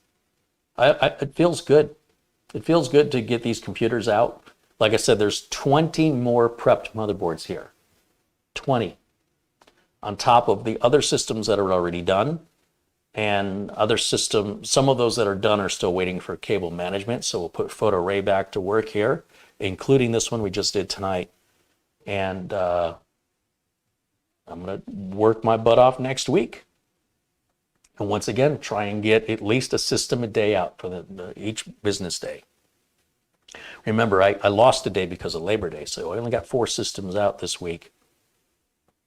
Well, 3, one yesterday, one Tuesday, and one today, and then I'll get another one out tomorrow, and then I'll get another one out on the weekend, And then I've got to do the data transfer for this one after it's cable managed by PhotoRay. And then we still have a couple more giveaways. We've got Mortmont and Tony Wallow and a couple others. So but we have to talk to them about what they want based on what I have. I'll give them a choice of what I have if they like a particular case. And I don't have time to deal with that right now for reasons I just explained. And hopefully we'll get to that next week and I'll get some more out. Have some room to walk around here. The state of my house is representing the state of my mind. I think I started that a little earlier. It's feeling a little chaotic in the house, and it's therefore feeling a little chaotic in my head. And I'm just trying to just take one thing at a time. Boom, done. Boom, done. Boom, done. See it through, move to the next thing. And then when those things are done, they're done indefinitely. It'll never come back anytime soon. It's finished. Now I can have my complete focus and attention. It'd be like a surgeon trying to operate on 3 people at the same time. I'll give this one 5 minutes. I'll give that one 10 minutes. We'll come back around. No, I need complete focus and attention. Do that operation until it's complete before I start something else. That's the way I work. And I don't multitask very well. Unless I had another bench here that could be, for example, downloading Windows updates, and while that's happening, I could be a bench over here. There's not enough room for 2 benches. I would need a studio 3 times bigger than this, and I can't afford it. So the money's not there to justify that. So I am self-limiting to pacing myself according to the bench space that I have. And if a system's going to require an hour and a half of updates, that's all I can do, apart from getting on email and doing more of the administrative tasks that YouTube requires, as well as answering people's messages and calling customers back and, working in the other room on another machine, and then come back in and check on this from time to time. And then hopefully find some time to make some videos, not only for YouTube, but for Amazon Live as well. So I've not been bored, but I am feeling progress. And I'm very appreciative, to have help like from Mitch Morrison and from PhotoRay.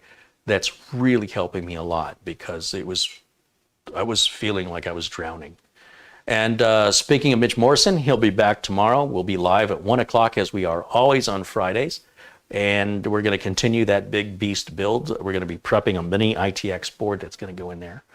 And I think I have everything I need to prep that board out of the case. And then maybe we'll even get it installed in the case, depending on how time progresses. We try to run from about 1 p.m. to 5 p.m. Pacific time, but we'll see how it goes tomorrow. And then I have to get a computer out tomorrow after that. And then we usually have dinner or something, so I'm not quite sure how we're going to do all of that, but we'll get it figured out because I need the computer gone. I need it out of here. For my mental health, I need it out of here. So, look, you start a business and you're like, I don't have any work, this sucks. Or I've got too much work and I can't find any help and I have to do everything myself and it sucks. Given a choice, I would rather complain about being too busy. So, I'm grateful to have the work. I just wish I didn't have it all at once. That's all. But, I did it to myself. These systems didn't just fall out of the sky. I didn't realize how much I had until I cleared out Studio A. And then I was putting it here in Studio B and I was running out of room. And I said, how do I have this much stuff? And then sort of made it my mission for 2021. Get all the stuff out of here. It's just depreciating and losing value. Get it out of here. And that's why the giveaways, and that's why you'll seeing a lot more system builds. And I had a lot of systems waiting on cable management, and PhotoRay is just tackling that. Like I say, it's about 2 hours per system on average. What a burden that has been removed. Thank goodness. And then I can just kind of do the finalized overview and review of the system, show you what it looks like, and then take it over to Federal Express and get it shipped. You have no idea how good that feels. I have been carrying this load for 2 years now. And I'm running low. So vacation couldn't come at a better time. I'm really looking forward to it. We still have another full week of shows coming up next week. And then I'll be taking a break. And hopefully Planet Cryos will have some edits for us while I'm gone. Thank you guys again for joining me. Thank you for all your support and contributions. Demolin says, are you taking Mitch when you move to Michigan? Well, Mitch is from Michigan as well. No, I'm not going to move there full time. I'll be moving there part time and then coming back and going back and forth. Over the course of maybe 2 years, I'll gradually be spending more time there and less time here. Right now, pretty apparent, I'm spending more time here and less time there, but that'll start to shift. I'm not the kind of person that just flips a switch and changes my life. I like a transition.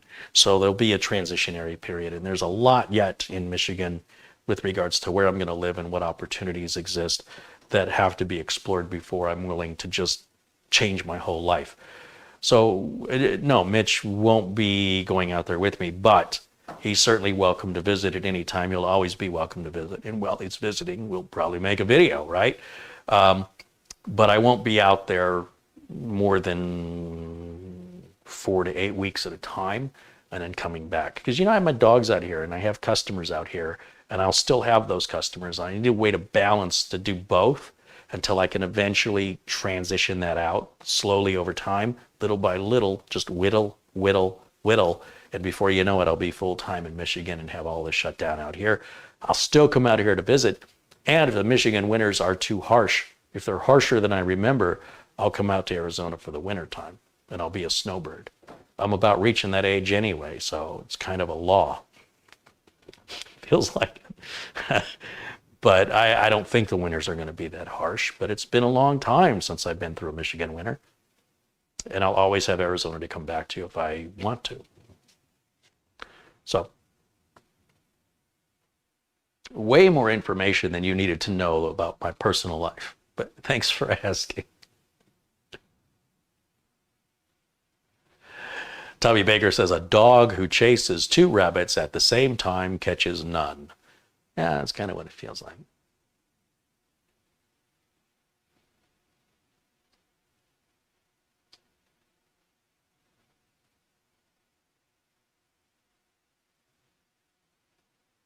Order supper in tomorrow. No, it always arrives lukewarm, and I don't like that. I'd rather make it myself than have somebody deliver lukewarm food to me.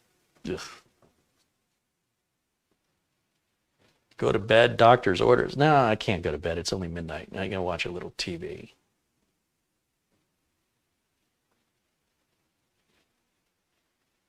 Stealth Moon says, thank you, Carrie, for sharing your experiencing in photo ray. Thank you, sir, for helping. I'll tell you, I've been through a number of people trying to get to do the cable management, and I can't find anybody reliable. And photo ray not only has been reliable, my second concern in my mind was how I was going to have to fix somebody's work until I get them trained. And photo ray surprised me for something I wasn't prepared for. And that is, not only do I not have to fix his work or give him specific instructions constantly on how to do stuff, but he's doing the cable management better than I do it. So I never thought of that as a possibility. Imagine how I feel about that. I'm delighted. You have no idea. Every now and then he has a question, and I'm glad. I'd rather he asked. And, he's still learning the whole ARGB sequence of serial connections. But still, that's nothing. I'll be like, just leave it. I'll take care of that part. Just do the 98% of the cable management. I'll take care of that, and I'll teach you that stuff. We don't have enough of that to worry about. These RGB cases I've got are few and far between, so I don't want to spend too much time training him on that stuff, because if he doesn't do it all the time, he'll probably just forget, because that's what I do. And what he's doing, you look at his cable management, and you look at my cable management, and you decide for yourself. I'm telling you, he's better than me. And I'm absolutely delighted. So I kind of gave up trying to find somebody to do it. I was just like, can I do it myself? If I hire somebody, I'm just going to have to fix their work. My biggest fear is somebody that's learning how to do it is going to cut through one of the cables. And if you cut through these front port cables, I got to replace the whole front of the case, and I got to get it, at least on a Corsair 200R, I got to replace this whole section. It's all one circuit board. Only Corsair makes it. And then you got to wait for that to arrive, and the customer is going to be postponed again. over a simple mistake. Just got to be careful with those wire cutters. If you set your nylon zip tie and you just don't like it, which is what happens in cable management, you've got to be very, very careful when you cut that zip tie. And it's devastating to have to cut through one of the front port cables, because it's just either I got to move everything into another case, or I have to postpone the build until I can get those parts from the manufacturer. And with the pandemic, trying to get any parts now, it's going to be a while, probably. And Photoray has not done that. He's not cut through any of the cables. No pressure, Photoray. But that's my biggest concern. My biggest concern is it's not putting the cable ties on. It's if you don't like, you look at the wiring and you're like, I didn't do this good, and you have to cut through it. You've got to be so careful to cut the zip tie. And that's why I use these Italian angled wire cutters, because if you use them correctly, you see, I can't cut my finger with them in this position, the way they lay flat. It won't cut through. So if you're conscientious of the position and the angle of the cutters, you should be able to cut the zip tie with no risk at all of cutting the cable. It's not like you're grabbing a pair of scissors. That would be foolish. Or a pocket knife. That would be even worse. But if you're not paying attention, or if you're not using these cutters on their angle, but instead you're sticking it straight in to cut the zip tie, the edge of it may still snip through one of your front port I/O cables, and then I'm not going to be a happy guy. But like I said, don't take my word for it. Look at the systems I've been showing you that Photoray has been doing. I am absolutely thrilled, because there's no way I would have gotten 4 systems out this week. That's 8 hours of cable management time on average for 4 systems. And I've got 11 more here for Photoray to do. So he's got another 22 hours of work ahead of him. But don't worry, Photoray. I got lots and lots of zip ties. You'll never run out. And when he gets that done, I might have him build a couple machines. I mentioned I have 20 motherboards here, all prepped and ready to be put in cases. And if I can get him to do that for me too, just takes some of the load off me. And it feels amazing to have somebody I can trust who does good work and seems to enjoy what he's doing. Yep. Photoray, do you get Fridays off? He does get Fridays off from me. I don't think I'm his sole source of employment or projects, but yeah, he gets Fridays off.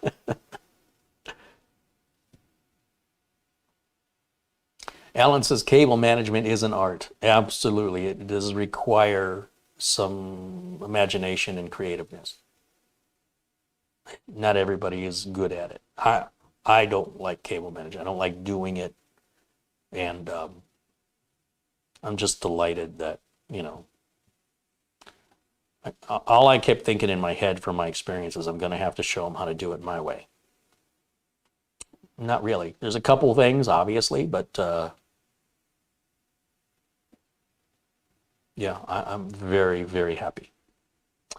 James Prezi with a $5 contribution said, I hope you get much needed rest on your vacation. You earned it 10 times around. Thanks for all your hard work and your free advice. Hey, James, thank you. I appreciate it. It's a labor of love. I really do enjoy what I'm doing. And even when I'm complaining about it, I'm glad I have that to complain about. It's not always good, but it's those challenges and those obstacles they're what make it rewarding and not boring. So hopefully it balances out. I get through it, push through the other side, and then things get a little less stressful. It's just a lot of stress right now. So if you enjoy what you're doing, but you're under a lot of stress to do it, it sort of takes away from the enjoyment. Once the stress is removed, I'm hoping the enjoyment will come back and my demeanor should be a little more calm. I'll feel better. And I think you'll be able to tell. But, I take my business seriously and I try to get everything done in a reasonable amount of time under a certain budget. And I've been used to just doing it all by myself. And I just bit off more than I could chew. I just felt like I wasn't making progress. It felt like I was drifting out to sea, and I got to swim back to shore right now. And at least it's still within my sights and I can reach it and I'm making progress. And so I am motivated because now I can see it. I can see a path to getting to where I need to get. And it's exciting. It's like you're running a marathon for a long time and now you see the finish line. And so while you might have felt like you didn't have any energy 5 minutes ago, you see that finish line and that energy picks up and you start running again, like full bore. That's mentally where I'm at right now. So I'm looking forward to getting this stuff done. And like I said, every machine that goes out the door, it's like a little dose of dopamine goes off in my brain. It's like a little reward chemical. It feels great. Then when I look around this area and I notice there's not so much clutter because stuff is going out the door, I don't feel so claustrophobic. And that stress. There's a psychological part to this that is very difficult to explain because you don't get to see it all. You just get to see what I show you on camera. You don't get to see all this other stuff that happens. So I try to keep it as transparent as possible, let you guys know this is what I'm dealing with, and I'm dealing with it primarily alone. And I'm not complaining about dealing with it alone. I've created it that way, but I've made an unfortunate commitment to too many computers too soon. And now it is my task to get every single one of them out of here by the end of the year. And I'm looking forward to 2022. Even if it's a repeat of 2021, it'll be a very different psychological experience for me if I'm able to accomplish my goal. And then I can focus on a lot of other videos I want to do that are computer and tech related, and interviews and reviews that I don't have time right now. And so I'm doing a lot of the same thing over and over and over and over and over to push through. And the reward is waiting for me.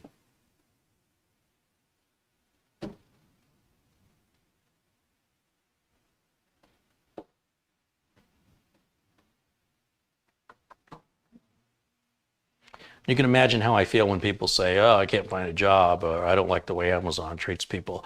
Oh, all I'm hearing from employers is they can't find employees who want to work. They want a job, they just don't want to work. So I don't have a lot of sympathy to that because I'm so busy. Or if I hear somebody say IT is dead, don't bother getting a job in IT, I'm like, who are you? What planet do you live on? You clearly have no idea what's going on in IT. If you were in IT, you'd know what you're saying is wrong. So it's maddening to me to be this busy and under this much stress and then listen to somebody who's delusional, making up stuff that fits their agenda because that's what they feel like. And it's like, that's not based on any fact. It's not based on any reality we're currently living in. Because how do you explain what's happening over here? This is an isolated incident? No, every tech I know is busy. Talk to Mike Smith at Mike Tech Show. He's busier than busy. And I talk to business owners, restaurants, IT companies. They can't find enough employees. Police officers in the city of Phoenix, good luck. Everybody is looking for employees. And there's this culture of people who don't want to work, or they're saying they can't work because they have children at home who aren't going to school because of the pandemic, and they can't work a job and look after their children. That's the school's problem. Apparently, when you raise children, you don't have to pay for them or raise them or educate them. The government's supposed to do that for you. I mean, I wasn't raised that way, but I hear all this and I'm just like, what is happening? Am I alone? Am I the last man working? Well, I want to stay home and collect a check for free. No, I don't. That sounds like a miserable existence. I would much rather go to work. So it's a very strange time we're living in, that people can be so justifiable in an unrealistic way that denies reality because they don't want to work. They just don't want to. And I don't have time for it. I just don't have time. And what a shame that they would choose to. Everybody makes their choices. I've made mine, and I don't regret it. And I'm very glad I'm busy and have something to complain about that I can control, right? I can get myself out of the situation. I can create my own happiness and create my own success. And I don't have to depend on the government, and I don't have to depend on the pandemic, and I don't have to depend on the school system. It's all in my control for me to make as much money as I want to make, or make as little money as if I want to sit on the couch eating a bag of Doritos all day and do no work, I don't get paid, that's my choice. But it doesn't feel good at the end of the day. And working hard, even when I complain about some frustrations, I feel like I got something done. And it's certainly better than sitting on a couch eating Doritos all day. I can stand up here and do work and eat Doritos. All right. On that note, thank you guys for watching. I'll see you all again tomorrow, 1 o'clock with Mitch Morrison as we continue the Big Beast build. And hopefully I'll be rested and